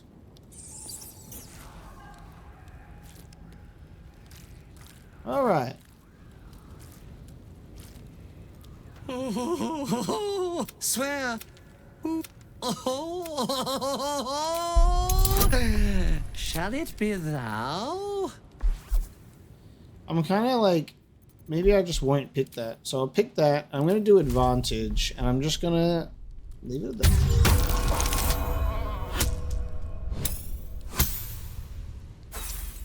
Awesome. Well, that sucks. What if I roll again with advantage? Let's go. Wow. Double ones in there. Double critical failures. Alright. Success, no glitch. Take that. The monk himself holds your answer. Tasha's hideous laughter is a powerful skill, but earning it may come at the cost of wisdom.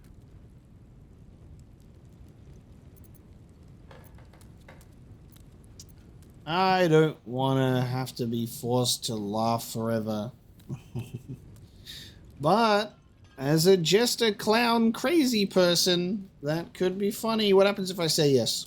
Thou shalt know the extent of Shah's mania, Tasha's hideous laughter at thine beck and call. But at what cost? Who might say? You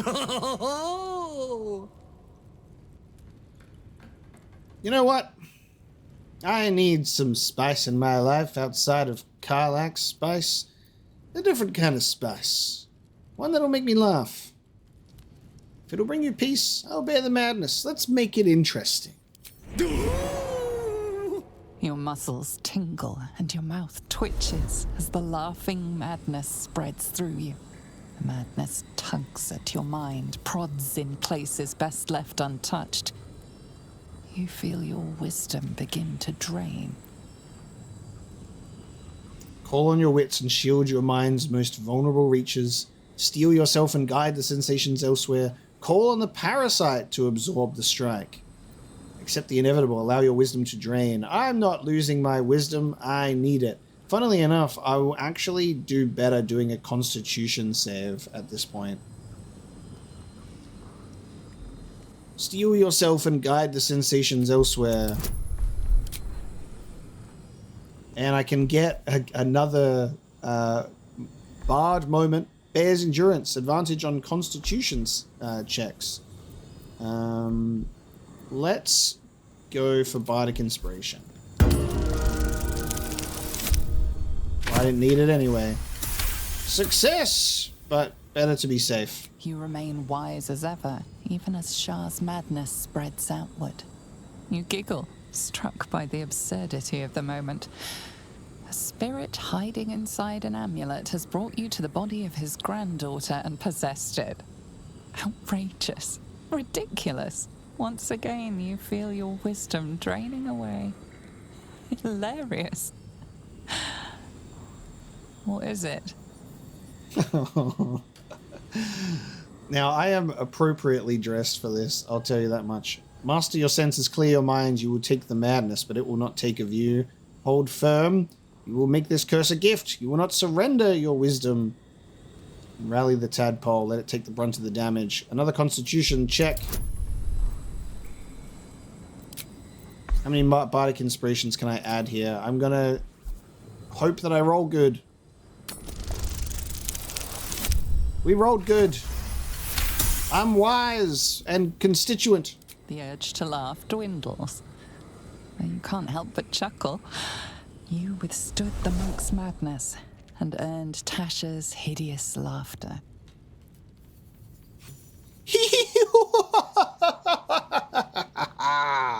My friend, forgive me, for this mind was not mine own. May laughter be thy gift, never thy curse. The morning Lord calls. Canst thou feel the warmth of his blessing? This is not my final twilight, but a new dawn. Farewell. The corpse is an empty husk once more. The monk, liberated from madness, is finally at peace. Nice. Maybe we could have taken this corpse to the Mind Flayer. It was always good for a laugh. Oh, that's such a poetic little end to that quest, especially with how things have ended up for me. Very clowny. Yeah, do you reckon a level 9 zombie would be good for the Mind Flayer to have fed on? An old corpse? Year-old? There you go. So we've now gained Tasha's hideous laughter, which is actually pretty damn fun. Nice. So instead of the, you know, the cool stuff on the amulet, we have the sentient amulet. It's just an amulet now. So no more do we have shatter, sadly. But there you go. That was fun. Now we just need to discover this crime scene.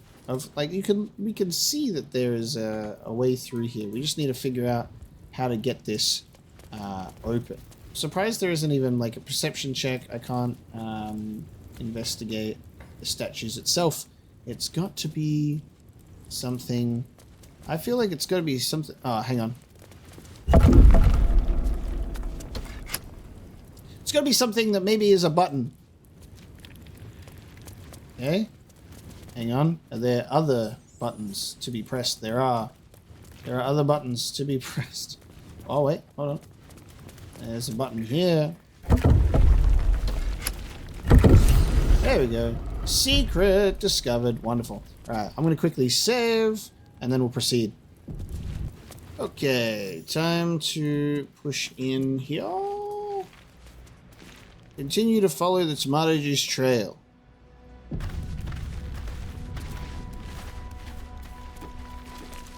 Shabby wooden doors. Oh. Oh, more doppelgangers? Oh, shit. Rudd, Zom, Muzz. Dolor get all the finest weapons?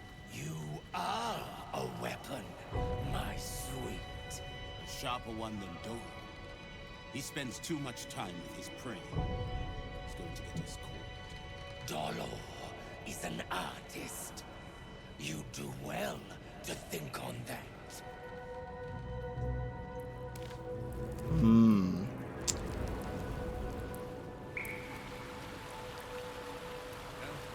What now, sir?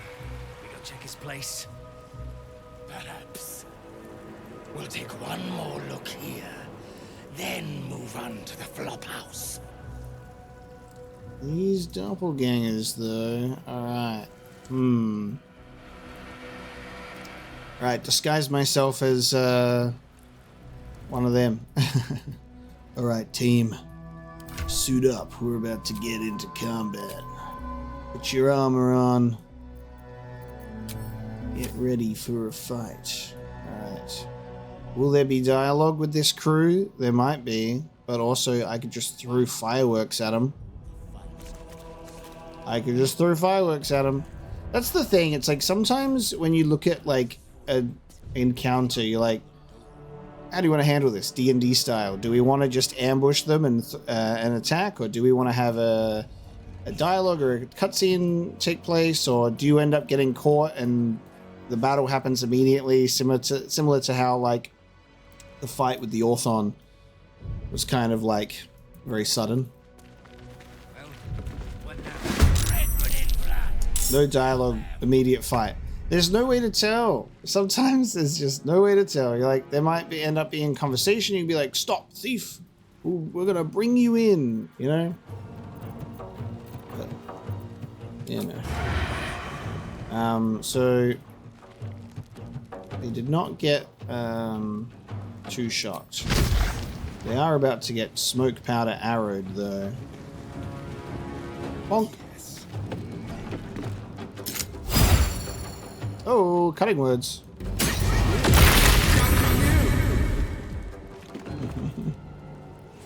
Okay. Get smoke powdered, I see. And then, ready or not? I won't give in.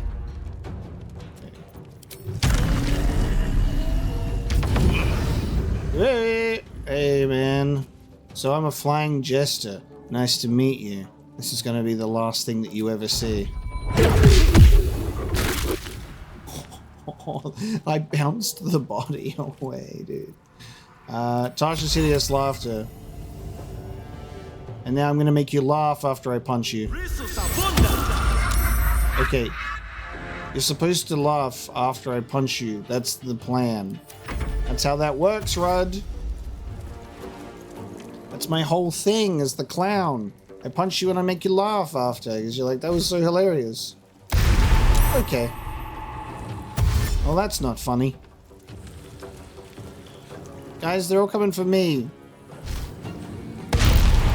What, do I look silly or something? Come on. Karlach! I'm gonna need that throwing arm.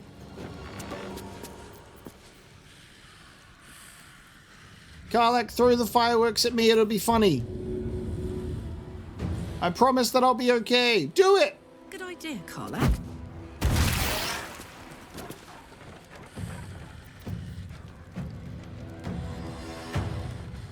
It's my second time failing to understand how the fireworks work. If I click on it and I throw it, I'm expecting it to explode. Because it's literally a throwable. Like, it's a throwable. Do I have to light it on fire? Because it just says send a rocket. Why doesn't it work? I'm throwing it. You know what I mean? Why isn't it working? Let's try a Wogglums instead. What do you reckon? Unfortunately can't throw that. We'll have to wait. Yeah, the fireworks thing? I don't know. Anyway, throw spear.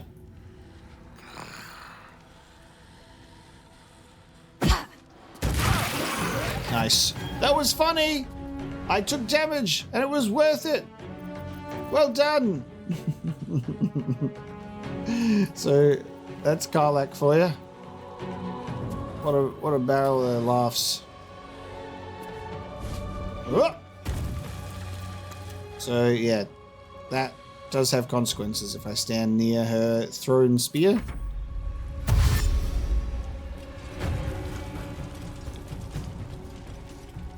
Now, we're going to need proof of these guys being the murderers. Maybe we should have done non-lethal and be like, hey, they're down here, get them. Alright, let's do something cool, Will. Do vicious mockery. Insult a creature. Foul deformity. That wasn't a good insult. You know that's why you failed, right? It was not a good insult. Make up for this with a flourish.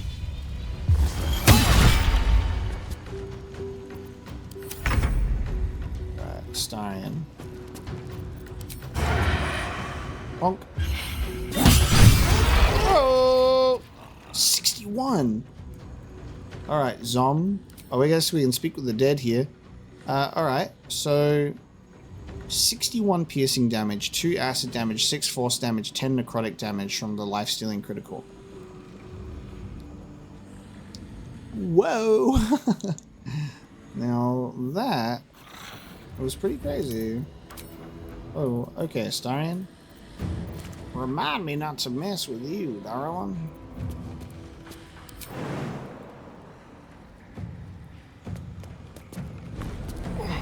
I'm here too, guys.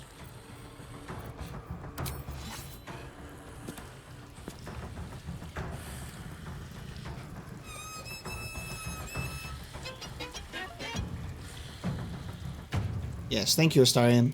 Nothing will stand in my way.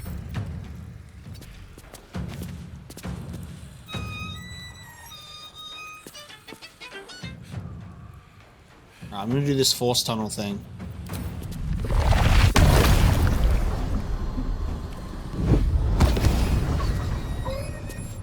That was pretty cool. So I guess, you know, it doesn't necessarily do damage, just pushes people over.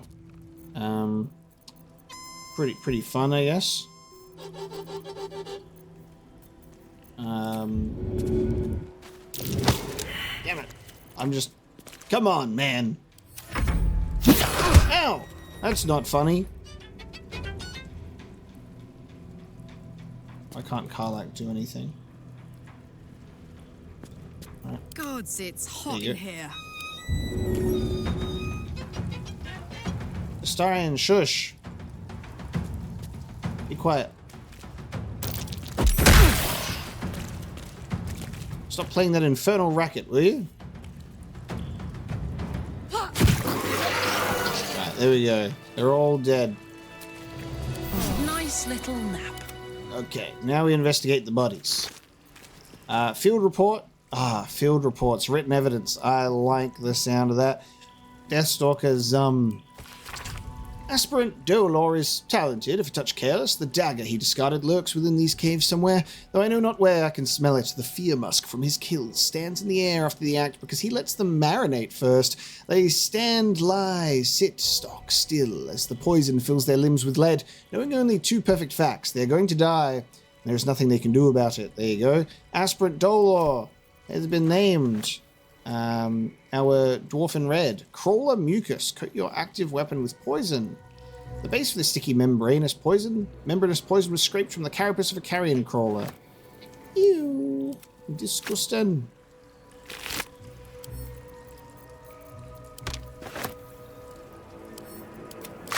Alright, shall we speak with the dead on Zormastarian? He said, Karlak, I'm hurt. I thought you liked my violin playing. Scroll of Thunderwave and Flowery Key. This key spattered with blood is inscribed with the address of Frago's Flophouse in Worm's Crossing. Nice. Careful, I might. The investigation continues.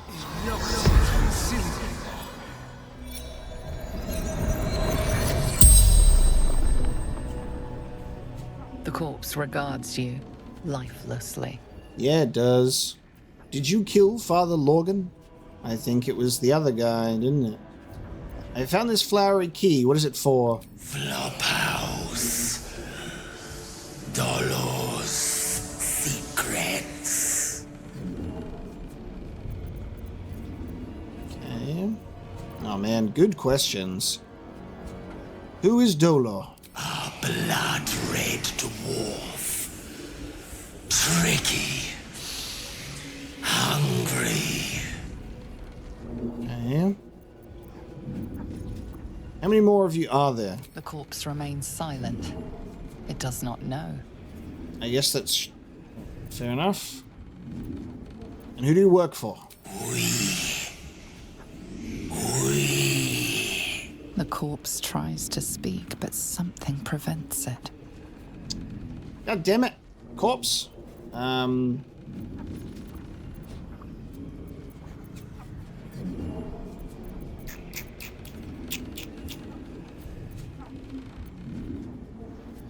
Is Dolor one of you? Yes, but once more. The spell's power wanes. You can ask no more questions. Well, there you go. Truth shines through. Thank you, Will. Find the true culprit behind the serial murders. Man, the inspiration. Crazy. We need to fail some more rolls, goddammit. That inspo cap hurts. Now, look at all these people that have been killed. Don't mind if I do. No one back home will ever believe this. Alright, time to investigate. Someone was arranging these corpses. What for? This chunk of corpse is still garbed in clown clothes. Holy shit. Oh, wow. So, yeah, these clown pieces are going to be found around the place. A colorful torso, torn and butchered. Hello, Dribbles. Hello, Dribbles.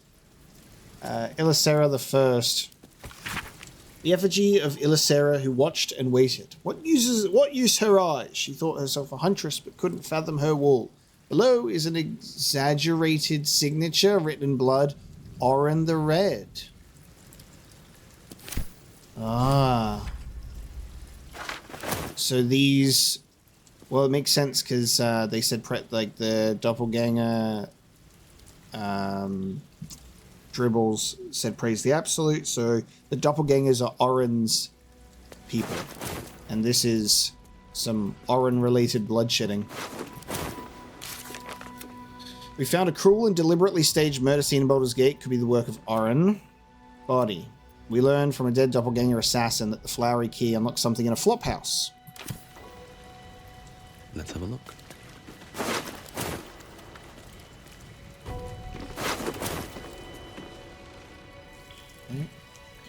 Oathbreaker Night Boots. Pockets. Some fancy pants boots, eh? Down there we'll have to take a look, and over here we'll have to take a look. Oh shit. Oh, okay, we got some tieflings. Looks like Father Logan's help wasn't quite enough. Damn. Dear Mrs. Priest, Brecca. Mum says I need to say thank you more, so thank you. Thank you for telling off that nasty woman who was shouting all those nasty things at me. That's 3 times I've wrote thank you now. 4, so I think Mum will be happy. One more thing. Did you see my teddy anywhere? I think I dropped it during all the shouting. Redle. Ah, to Redle my love, and to Velsa my love. Not the wedding rings that I'm going to take from you. I'm so sorry. Melkor. Oh, hang on. Wait. Wait. Alright, I sent them back to camp. This isn't... Redle's wife may still be alive somewhere. We might be able to return the rings to them, because I thought that's who this person would be, but that's Melkor. There's the stuffed bear, so I assume that they got it. Scroll of the Ray of Sickness. Tenants of a broken god. Melkor has request for alms. Please, Father Lorgan, Rector Yanis, if you've any food to spare, our stomachs yowl at night like kicked dogs, carrots, apples, we'll even crunch an onion if that's what you've got. Yours, Tholdra Tholdrin. Well, that's not your name, Melkor.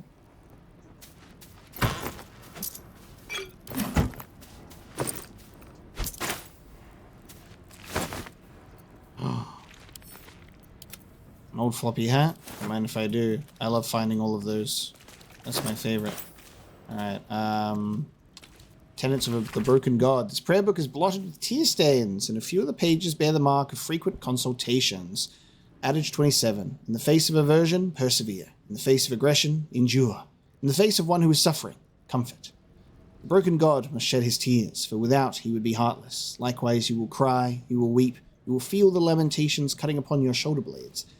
And this entire entry has been scratched out in frustration. And they got apples. Then they also got killed, so... And this storeroom has... storage has just been absolutely raided.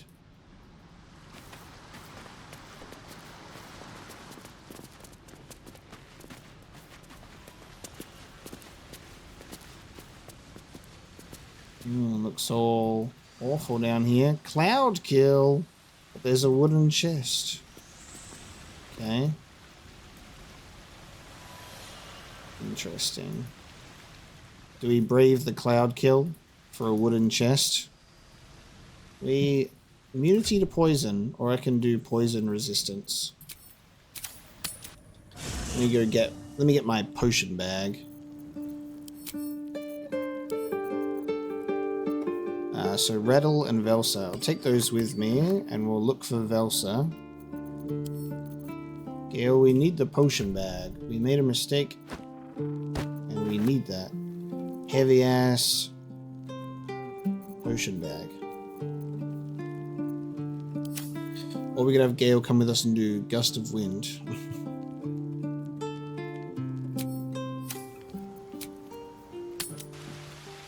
I'm going to take a poison resistance, and I'm going to get in, and I'm going to get out. I'm going to fly in, I'm going to fly out. Watch this, team. You want to see something cool? Watch this. I can also just have an antidote in general. So, acid resistance. Where's my poison resistance? Gulp that down. Give me a couple of antidotes. Off I go, team. Flying down. Watch how you go. There's a trap. Okay. Fly out of there. Whee.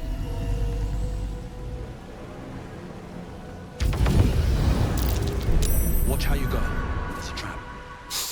Okay, so those are the vents. Well, Cloud Kill did nothing to me, I'll tell you that much, team. We'll leave those vents behind. We didn't really get much out of there, but it is what it is.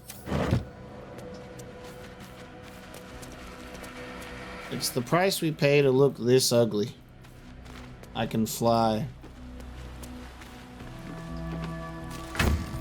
And unfortunately, no amount of sponges will help.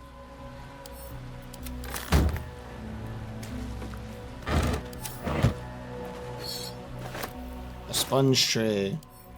Use. It took off my clownify. No! I love that it says using this will clean off dirt, blood, and face paint and remove conditions that make you smell. Is that the same as the stuff? Yeah, it is the same as just the sponge, and then same with the soap. That simply won't do. Stay clowned. You're just washing off the other dirt and all of that.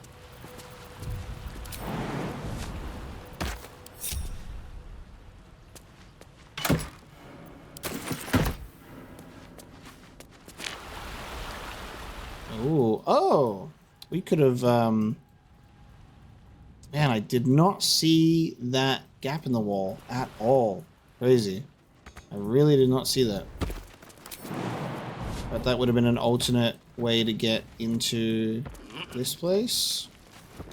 Where is he? Alright, we're gonna go down here now. That might be worth a look.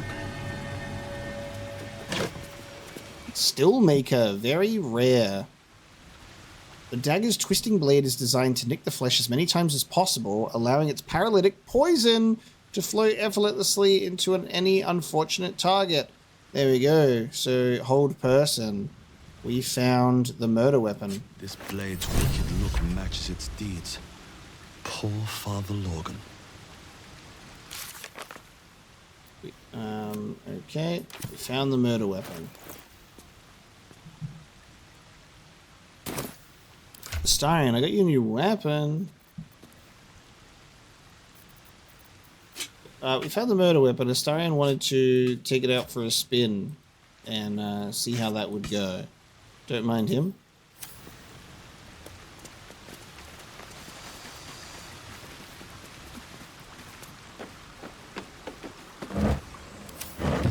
The cave mouth. Where do we end up?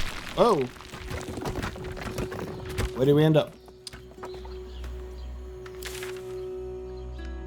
Oh, wow. Huh. We're past the South Span checkpoint. Oh, no, we're underneath. Wow, lower level to the place. Okay.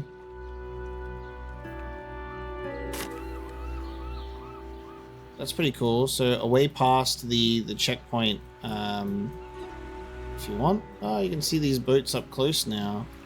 That's awesome.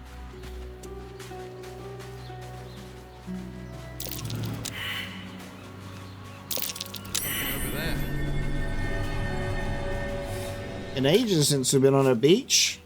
Since the Nautiloid crash.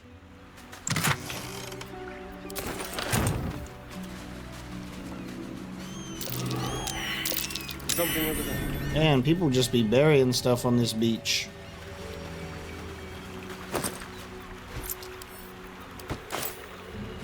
Let's see. What you got for me? Get a little peek at some of the refugee camps off to the side there.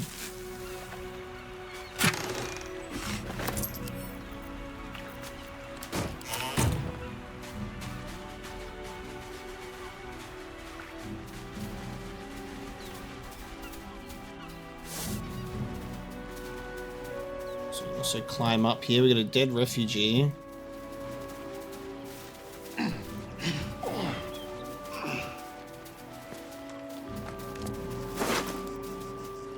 Oh shit, gemless ring. A ring that looks to be deprived of its gem. Part of the ring. Looks like it combines with that other broken piece from before. Dude. When I saw a ringless gem, I was like, this has got to be, there'll be someone that's been like, I've lost my gem. And in fact, turns out though, it's actually a dead guy. Ring! Look. We got a tarnished ring. A cheap ring marred by rust and a thin patina of neglect. Well, it's just turned into a completely different ring. Where's the gem? Where'd the gem go? I guess, maybe someone will want it. Okay. Or we could sell it for gold.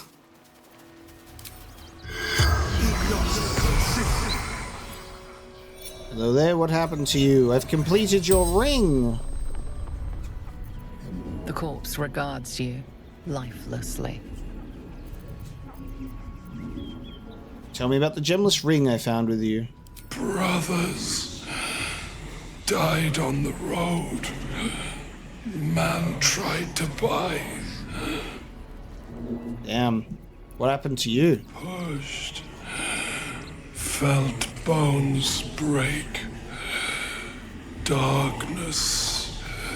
Damn, tried to buy the ring and then pushed him off and took the gem from it. Do you have any next of kin? None. Damn. What was the last thing you remember? Man buying heirlooms. Vulture challenged him. Where are you from? East. Fled armies. Lost everything. The spell's power wanes. You can ask no more questions. Just a sad tale. So, what I didn't realize is... Oh, there's a cave entrance. So from here, when we went through, and then there was a whole way down here. Fucking hell. And I just like totally went unexplored. I was like, did not expect this. There you go. So you can start seeing that actually change. Amazing. Footprints. Footprints. Whoa. Oh, Nimble and Apprentice Loretta. Oh, okay. We learned the dead Doppelganger assassin. No. We discovered the Deep Gnome's hideout. Speak to Wulbren. Oh, nice. Okay, so the Deep Gnomes are underneath here. We'll be back. But that's where the footprints are. We'll come back and discover this after. So that's fun. They did that and then escaped.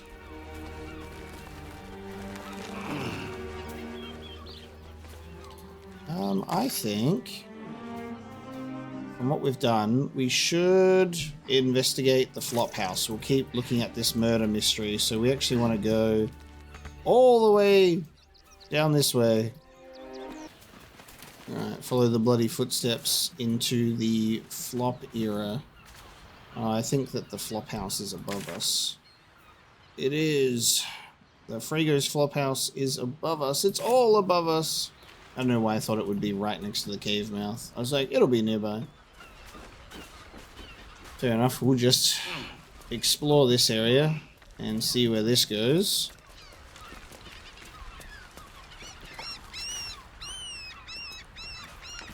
There's an unexpected level of like depth when you're like exploring these areas. You don't think that you'll go out of Rivington to go under the bridge and explore like this nice little shoreline, and there's just the ways that the game handles traversal and where you can end up is really exciting.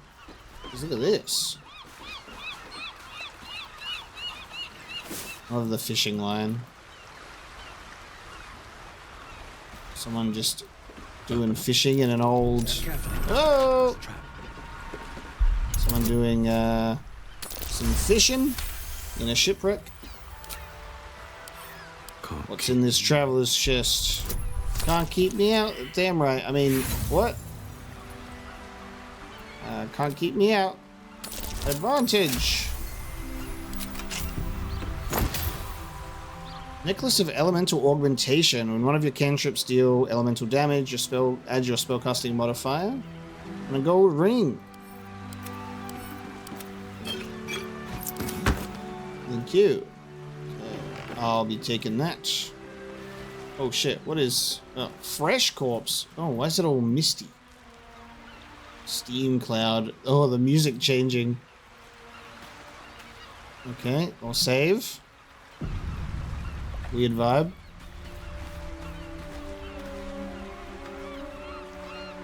Offerings to the titty goddess with no face. Step carefully. There's a trap. Last mine. Alright. I'm so close to...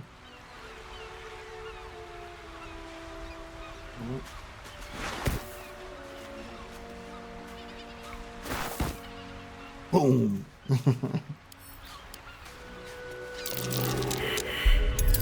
Okay, perception failure. Ah! Trap disarm toolkit. Oh, what? Okay, fine. Where's my trap disarm toolkit? The kit breaks on unsuccessful attempt. You can't just use another one when you fail. It's not like lockpicking. You will get blown up. I don't know why I thought it was... Oh, God. Traps. Thank you, Astarion. Alright. Oh, there's the vent. I was throwing this as a joke, but... Alright, hang on. Let me... Well, this basket doesn't look solid, but maybe it'll... There you go. Nice. The basket covered it. Someone doesn't like visitors. Perception, perception, perception, perception. Already blew them up anyway. I have to do some inventory management because I am about to be encumbered.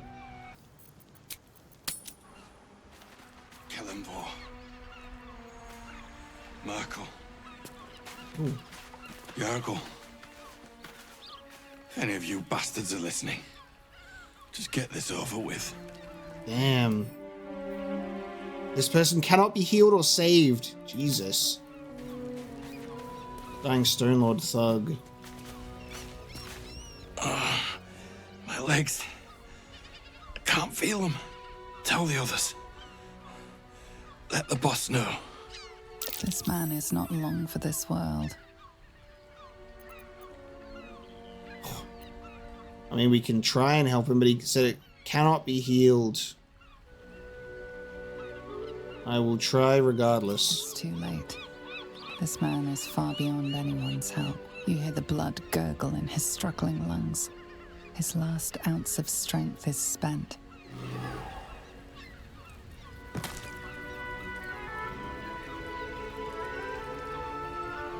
Don't laugh. That's not funny, guys. It's not funny. Right? A man chooses to do with his last little tiny speck of energy. He can do that however he wants. If he somehow gets a spasm of energy enough to and then fall over instead of just that's on him. That's up to him.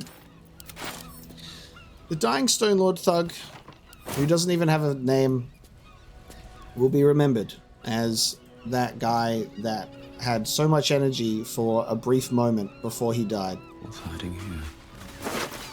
Fresh corpse. And we can't even speak with the dead. There ain't no green happening here. Try it anyway. Go. The corpse does not. Screw you. All right. What now? Wonder if the gods are watching me. Or the trip mine has been tripped and that body is exploded. There are more trip mines. Oh man. Okay. Recent corpse. This don't look too far ahead. This trail of blood is crazy. Alright, you guys stay here. I'ma fly. I'ma do my own thing. Whee! Of course I would fail that perception. Whee! That man is missing a head. Where are we going? Alright, team, now you come here too. Just fly, it's easy. It's still warm. It's still warm. Not enough half-orcs in this game either. Dragonborn and half-orcs, we don't see them enough. Alright, it's a tripwire. Can I disarm it, perhaps? No, it's gonna just make me trigger it. Alright, team, good luck. It's a steam cloud. I mean, it's not going to do damage to them. It just heavily obscures perception. Right. Ready, guys? Whoa.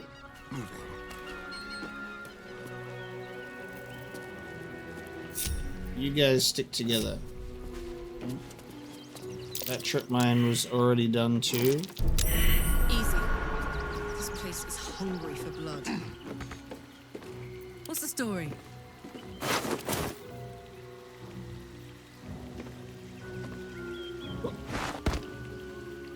No more steam. Trust no.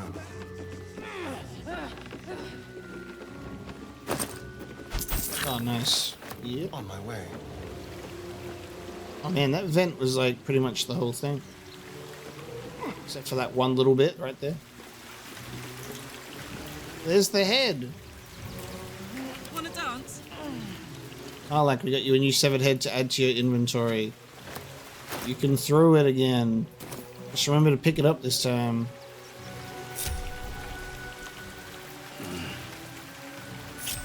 What's it take to get a man at the top of the order here?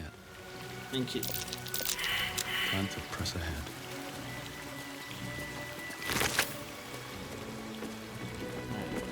We're going into unknown territory. We're going really far away. I thought this was just going to be a spot. Because, wait, what the fuck? God damn. Where are we going right now? Oh my god. That same ship was at Moonrise Towers, if I'm not mistaken. Oh. I thought we were about to encounter the Flying Dutchman. I'm like, look at that. Because when we spoke to the guy, they were like, here's a bloody tub of stuff. You know, well, we weren't able to look. He didn't let us inspect the cargo. But what we did is we inspected the cargo, and it was a whole tub of tadpoles, and we stole it, took it back to camp. So Stone Lords and Nine Fingers.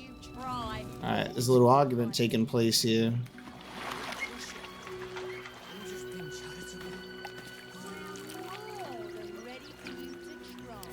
Alright, they're gonna keep just saying stuff.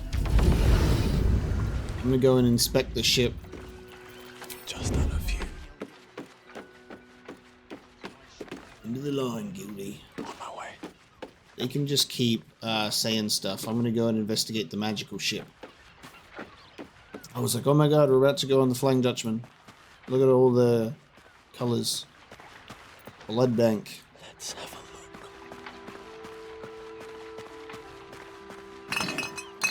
Blood bank, though. That's interesting. Would this be going to a certain vampire? Oh! Parasite specimens. Annotated ship's manifest. Ship's manifest amidst the mundane goods. A specific unit of crates has been circled with a note pinned on top. Reminder, the Stone Lord's goods. We don't need to see the man to know he's serious about his property. If you're tempted to crack a crate and take a look, remember Norrin and the wide-eyed loons who came to take him away last time out. I didn't raise a finger to stop those gods, mad bastards, and I won't for you either. Damn. Alright. Well. Scrap and shrapnel grenade. I'll take that. I'll take those parasites that I'm not going to use. I'm scared I'll get punished even more later for popping even more parasites in my thing. Unlocking more skills.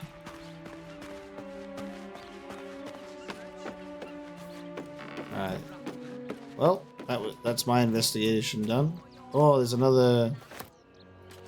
There's another one.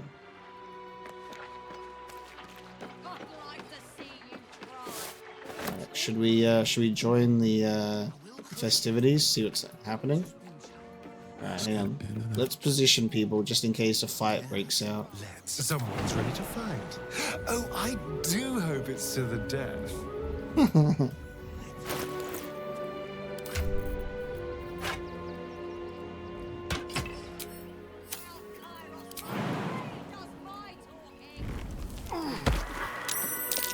Oh, they're fighting already.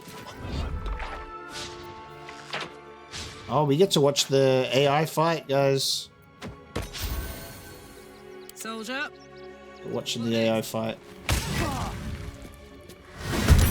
Alright, there we go. The gold dwarfs are the enemies, and... Oh, God, okay. What am I needed? One move ahead.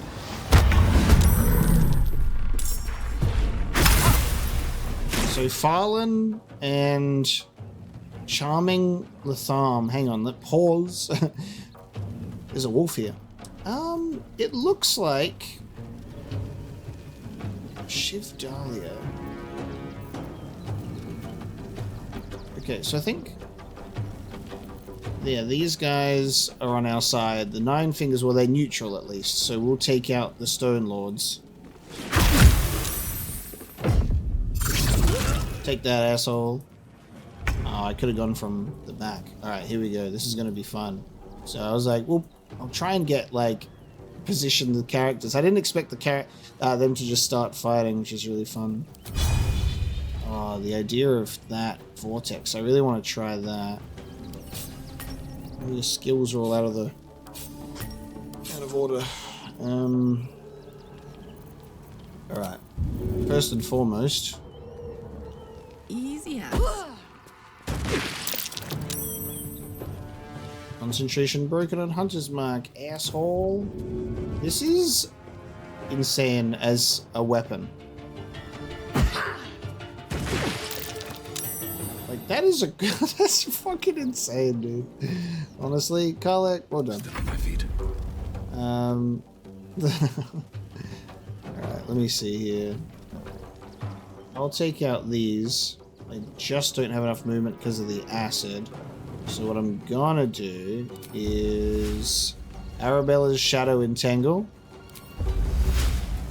Invalid target. Wait. Cast this upon shadow and undead creatures. Get that out of there. Alright. I won't summon us right now. I was supposed to put myself in a fun spot and you guys have ruined it, so I'm going to fly to you instead. Whee! Actually, maybe I should have flown over to, maybe I should help these people out. But then, it's too late now.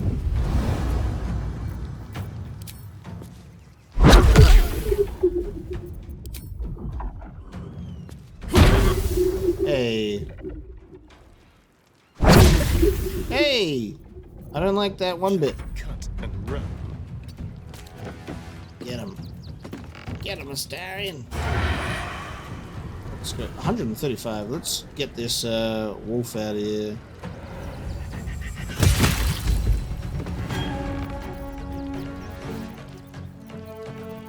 Maybe you'll be able to do a vampire bite. Maybe.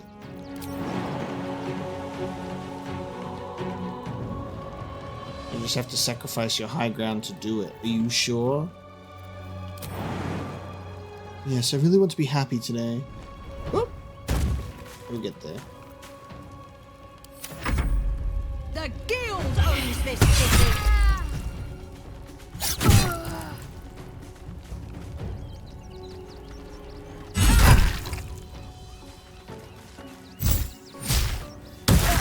Nice. For the Stone Lord. For the Stone Lord. Oh, bombed. Oh, action surge. Oh. Damn. Cutting words. Goblin Goo Gobbler.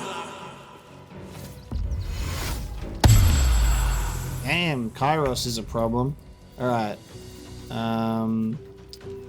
Now, you see how I've tried really hard when I have Will in the party? We don't really use Eldritch Blast. I know that is the way to do things. But I've tried. Of course, it is about time that I do make him do some Eldritch Blasting though, so. Whee.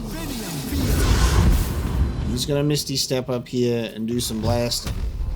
He's gonna hit you twice. He's gonna... Who's that guy? He's gonna hit you as well. Why not? Maybe I should just wipe you out. Yep.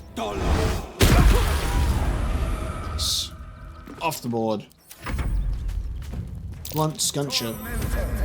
Oh! That was not multiple targets. That was one. That was one target. You guys are nuts with your close range attacks. Oh! Oh! Eagle Heart. Oh god, who's she going? Oh! Oh! For the other barbarian. Alright. Well, that was stupid. I'm right in front of you. Hey! Take this. Stupid. Okay.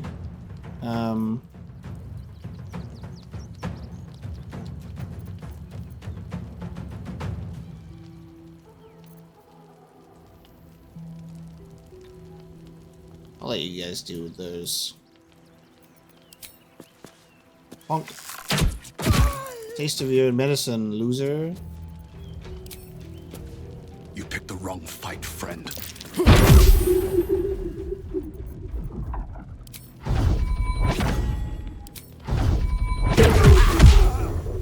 You're out of here. The Astarion is gonna, or was gonna go and vampire bite her, but maybe the tiefling instead.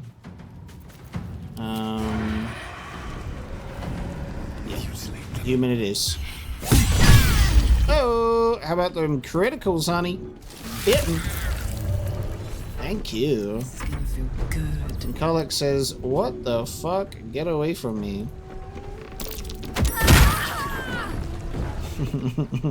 Rage this, asshole. Why does Karlach's stuff keep... oh, whenever she gets the weapon returning to her, it does that every time. So I'll just have to accept that. That's just gonna...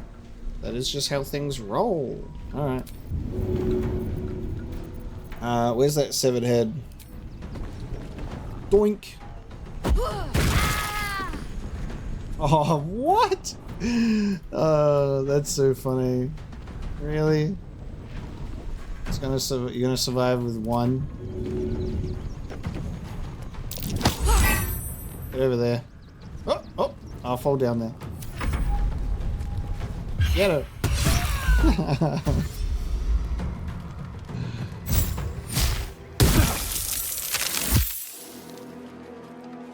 It's just you now, you stupid. What do you have to say for yourself? I'm going to insult you. Vicious mockery.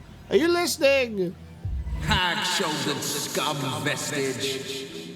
You sis, you misshapen flesh lump. Yeah, take that. Take that, stupid. Take that. I'm going to play a song. You flesh lump.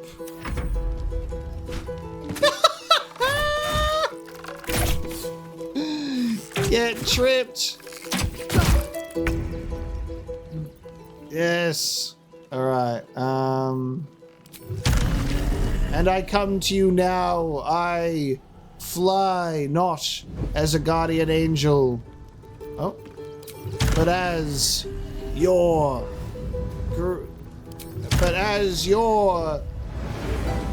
okay, never mind. I'm gonna walk over to you now. Ah! As your death. Stranger. Someone who tried to slink away rather than get involved. They wouldn't earn the gratitude of the guild.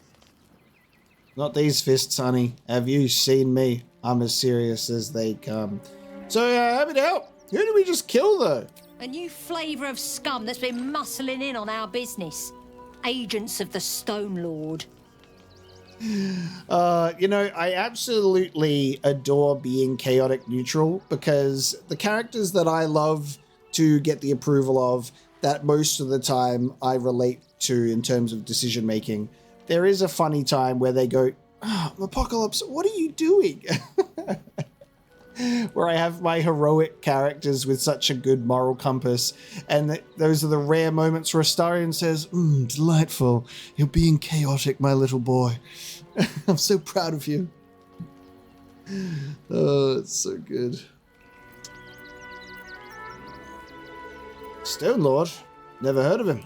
Lucky you. He's a newcomer to our delightful underworld, and he doesn't play nice with others. What were his agents doing here? We think the Stone Lord and his cronies are in league with the absolute cultists.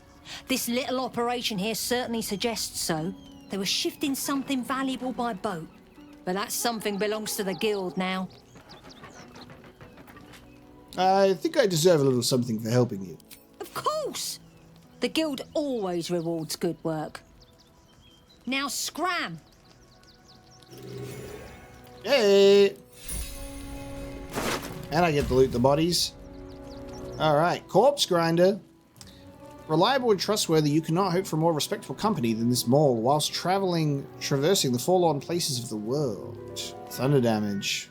Nice. Hey, Karlach got you a hammer that you might not use because that throwing spear is fucking crazy. Do not fail. The guild has caught wind of our activities down by the river. The Stone Lord has personally requested that you see off any visitors. I've heard murmurings that your dockside crew begin to doubt the tales around the Stone Lord's capabilities. Keep our shipment secure, and he will not need to come down in person and make a demonstration. I bet the Stone Lord is just a really small person behind, like Wizard of Oz scenario. Excuse me. Wizard of Oz scenario for real. Funglesby! No! Not Funglesby! Give me that. Give me that thing I'm not going to use. No traps, please? What a collection of specimens we have. They're just looting the ship. What's up for discussion? Bug bludgeon. Later. Scurry off back to the streets now.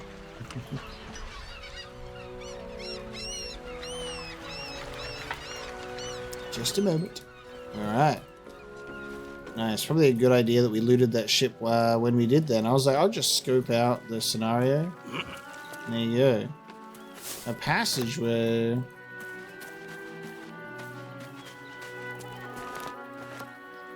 Passageway indeed. Let us go in. Not the place I expected to go today, but definitely been on a whole goddamn adventure. Oh. Okay. Right. Yep. What the fuck? Alright, we have a hanging corpse. Good here, I hope. Kairos' warning. Who was that Stone Lord guy we killed? Why did I send that to my camp? Pretend I didn't do that.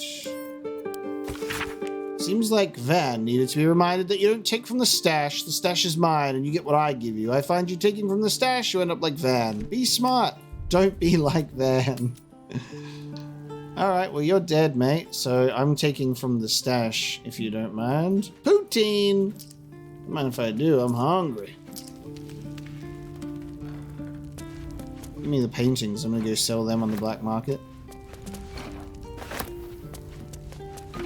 Black market paintings.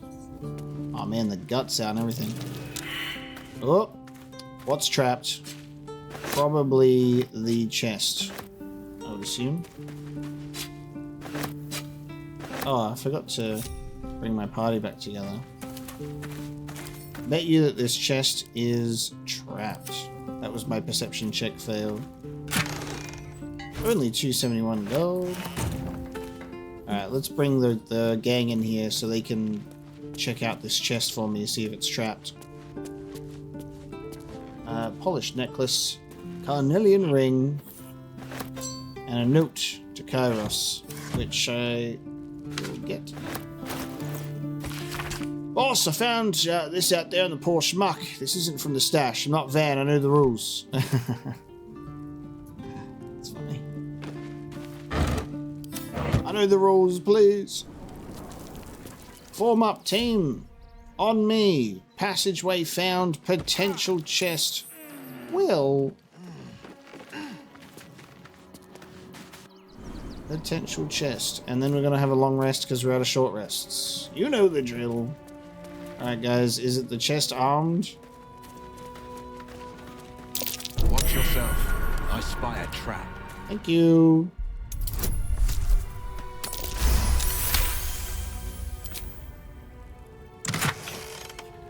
Bone Spike Boots. You have a +1 bonus to armor class and saving throws as long as you're not wearing armor or holding a shield, and increased jump distance. Brutal leap. Oh, you can. Oh, yeah. This is what I wanted. Oh, that's so cool. Karlak, now I know Misty Step is cool and all, but I got you something cooler. And where did that go? I forgot to pick it up. Never mind. Here. We'll get those dyed, don't worry, honey. Dude. Brutal leap. We're gonna put Karlak at a really high point. I cannot wait. Honestly, could give it to myself, but my boots are pretty nice. Dealing additional damage to my wisdom modifier. Very good. Because I reckon what I'll do when I next get a feat is I might do ability score improvement and just do double wisdom, potentially. We shall see. Alright, gang. Pretty cozy place. You know, we got some interesting decor in here, but I feel like we should long rest.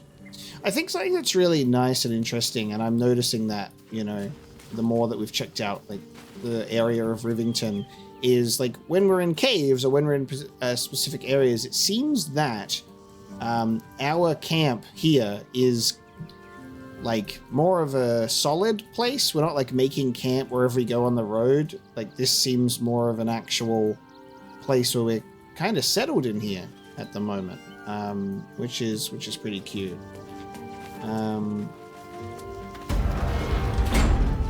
And from what I can see, I guess never mind. I'm like, can we go out on the road? For some reason, I can open that gate. We just walk and then walk and walk and walk for forever. Okay, we're going to end the day and have a long rest. You've earned it, team. Rob is saving that rat.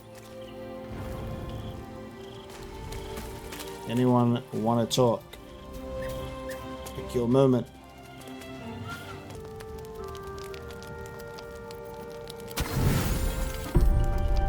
Full rest. God, that was just so sudden. I wasn't even sleeping. I'm just here now. Jesus. Hello. How did you? Oh, it's you.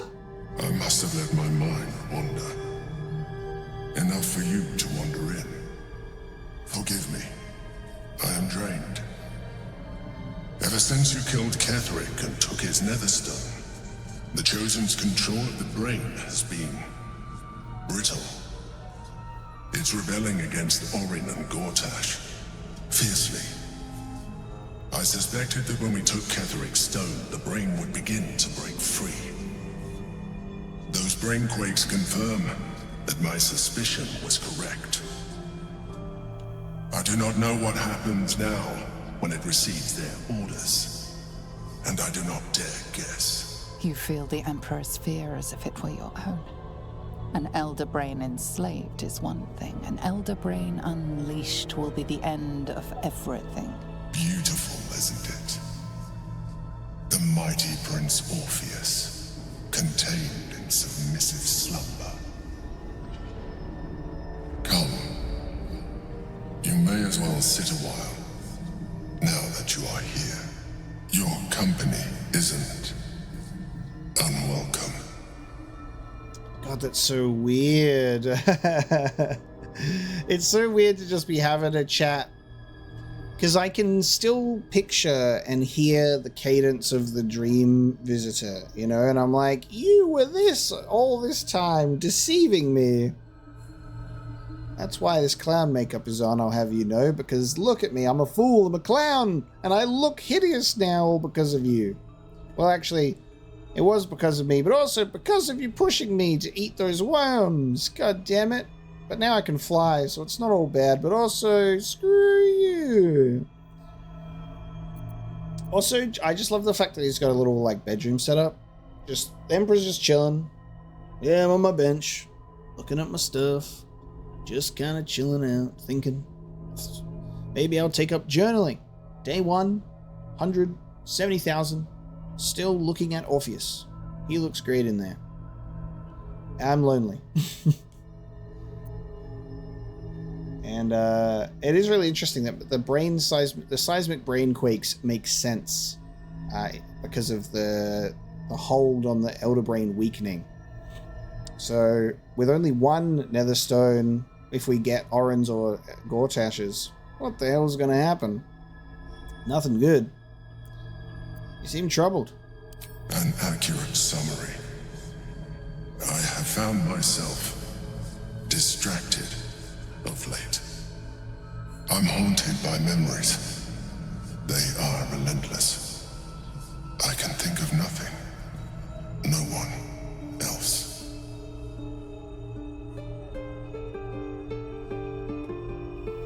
I swear to fucking God, if this illithid Emperor fuck ass is putting a move on me right now after everything. What? It's playing the music, you're looking at me all weird, Your tentacles are about to start going places I'm not comfortable with. What are you doing? Is this for real? This game is nuts. I'm gonna deflect in a way that I'll just play dumb. You better not be coming on to me, pal. Someone from your past? Indeed. Duke Stelmane. Oh! As I knew her, Berlin, when she was alive. You thought you were my first ally. Far from it. I have long sought the allyship of others. It is the only way to succeed. Though my relationship with Berlin was different from my relationship with you. Yeah, I mean, well, our relationship is like, you're in my head and you're like talking to me. It's a one-way conversation. It's kind of strange and weird. And I'm tired of it. Get this brain out of me. Let's get this worm thing happening. I need it out. So that is why the Emperor reacted when that name happened. I'm glad we did get like a long rest scene about it. So I think us listening to the kid with the news triggered this, which makes sense. So we get to learn about our Mind Flayer friend. It's very interesting how like the dialogue is skewed towards it. It's like you can definitely be more curious about things, or you can just be like, I hate you. Did you manipulate her like you manipulated me, you punk ass? Or was it more intimate? In a way. But not the way you're thinking of. In life, she was my business partner. Back when we ran the Knights of the Shield. A difficult task for a Mind Flayer. Duke Stelmane trusted me, and the city trusted her. I conceived the plot, but Berlin took center stage. It was she who met with the merchants, politicians, and patriarchs. It was she who negotiated deals and signed off on agreements. Her rooms played host to the most important conversations in the city. Together, we brought order to chaos. At its height, everything that happened in that city went through the shield. Through us. I could not have done any of it without her. Just as I cannot do any of this without you. But now, she is gone.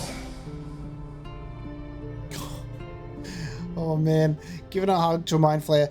I'm gonna be real with y'all right now. This is so strange, but not in a bad way. It's so unexpected and crazy. The whole thing from the very beginning. But truly though, this whole element of there being this emperor, this dream visitor that saved us, sitting in this lovely little artifact, just having a good time, you know, biding their time, manipulating us, pretending to be some heart-told tiefling woman, and then being like, sorry, I catfished you with my Githyanki artifact profile. I didn't think you would like the tentacles. So it is something to definitely wrestle with. But there is a sympathetic angle that is genuine, because you get like the backstory about this guy, and there's clearly a lot of good intentions. He didn't want to be a Mind Flayer. He just did the best with a bad situation. And he was Batman for a bit, sucking on criminals, if you know what I mean. And that's pretty fun. And now he's forced to wear incredible illithid drip forever. I'm like, if you're chilling in here, you know, you can wear some pajamas. I have camp clothes. I get out of my heavy armor. Not that I wear any, but you know what I mean. You could relax a little bit. Do you need a hug? I appreciate the offer, but I don't think it will help. What I feel is deeper than superficial cures can reach, and not entirely unwelcome. Most people think that Mind Flayers are soulless husks who feel nothing. I am glad you are not. Well, I've spoken with a couple of mind flayers. There was one in the Underdark, and then there was that one that you wanted me to eat, remember? You wanted me to eat it. I want you to think about that. You wanted me to eat that one, you know? So I like to think it, you know, in terms of feelings, I probably have more than you, but I wouldn't eat a random illithid that had just been birthed, you know what I mean? So we gotta relax on that. Give the Emperor's hand a reassuring squeeze. Now I'm the one coming on to the Emperor.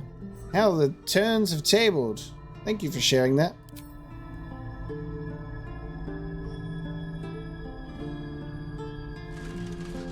Another quake. The brain is rebelling again. I need to focus. And so do you. Stop this chatter. Go to sleep, you old prune. That was a cool scene, actually. I think that the relationship between characters and your relationship, especially with the Emperor, is just so fascinating. Blows my mind, honestly. I'm like, never in a million years would I have been able to predict that. Which is how I feel about a lot of the things in this game. I'm like, what the hell? What the hell? And it's fun. I like it a lot. And with that long rest and us chilling at camp, we will bring this episode of Baldur's Gate 3 to a close. So thank you so very much for joining me today. I hope you enjoyed another episode of Clowning Around in Rivington. Next time, we continue the murder mystery. We'll also go past the south gate. I think we're allowed in. We'll follow the deep gnomes into their little hideout. We got plans, lots and lots to do. I'm having a great time. I am genuinely so impressed by the way that this game has those set pieces with, you know, sort of the Grove area, the Nautiloid Crash region, the Shadow Coast lands, now moving into the Baldur's Gate area. And we're not even close to Baldur's Gate, it feels. You know, like there's still many areas for us to explore and understand before we progress. And I'm having a great time, and I hope you are too. Thank you so much for joining me today. I'll see you next time.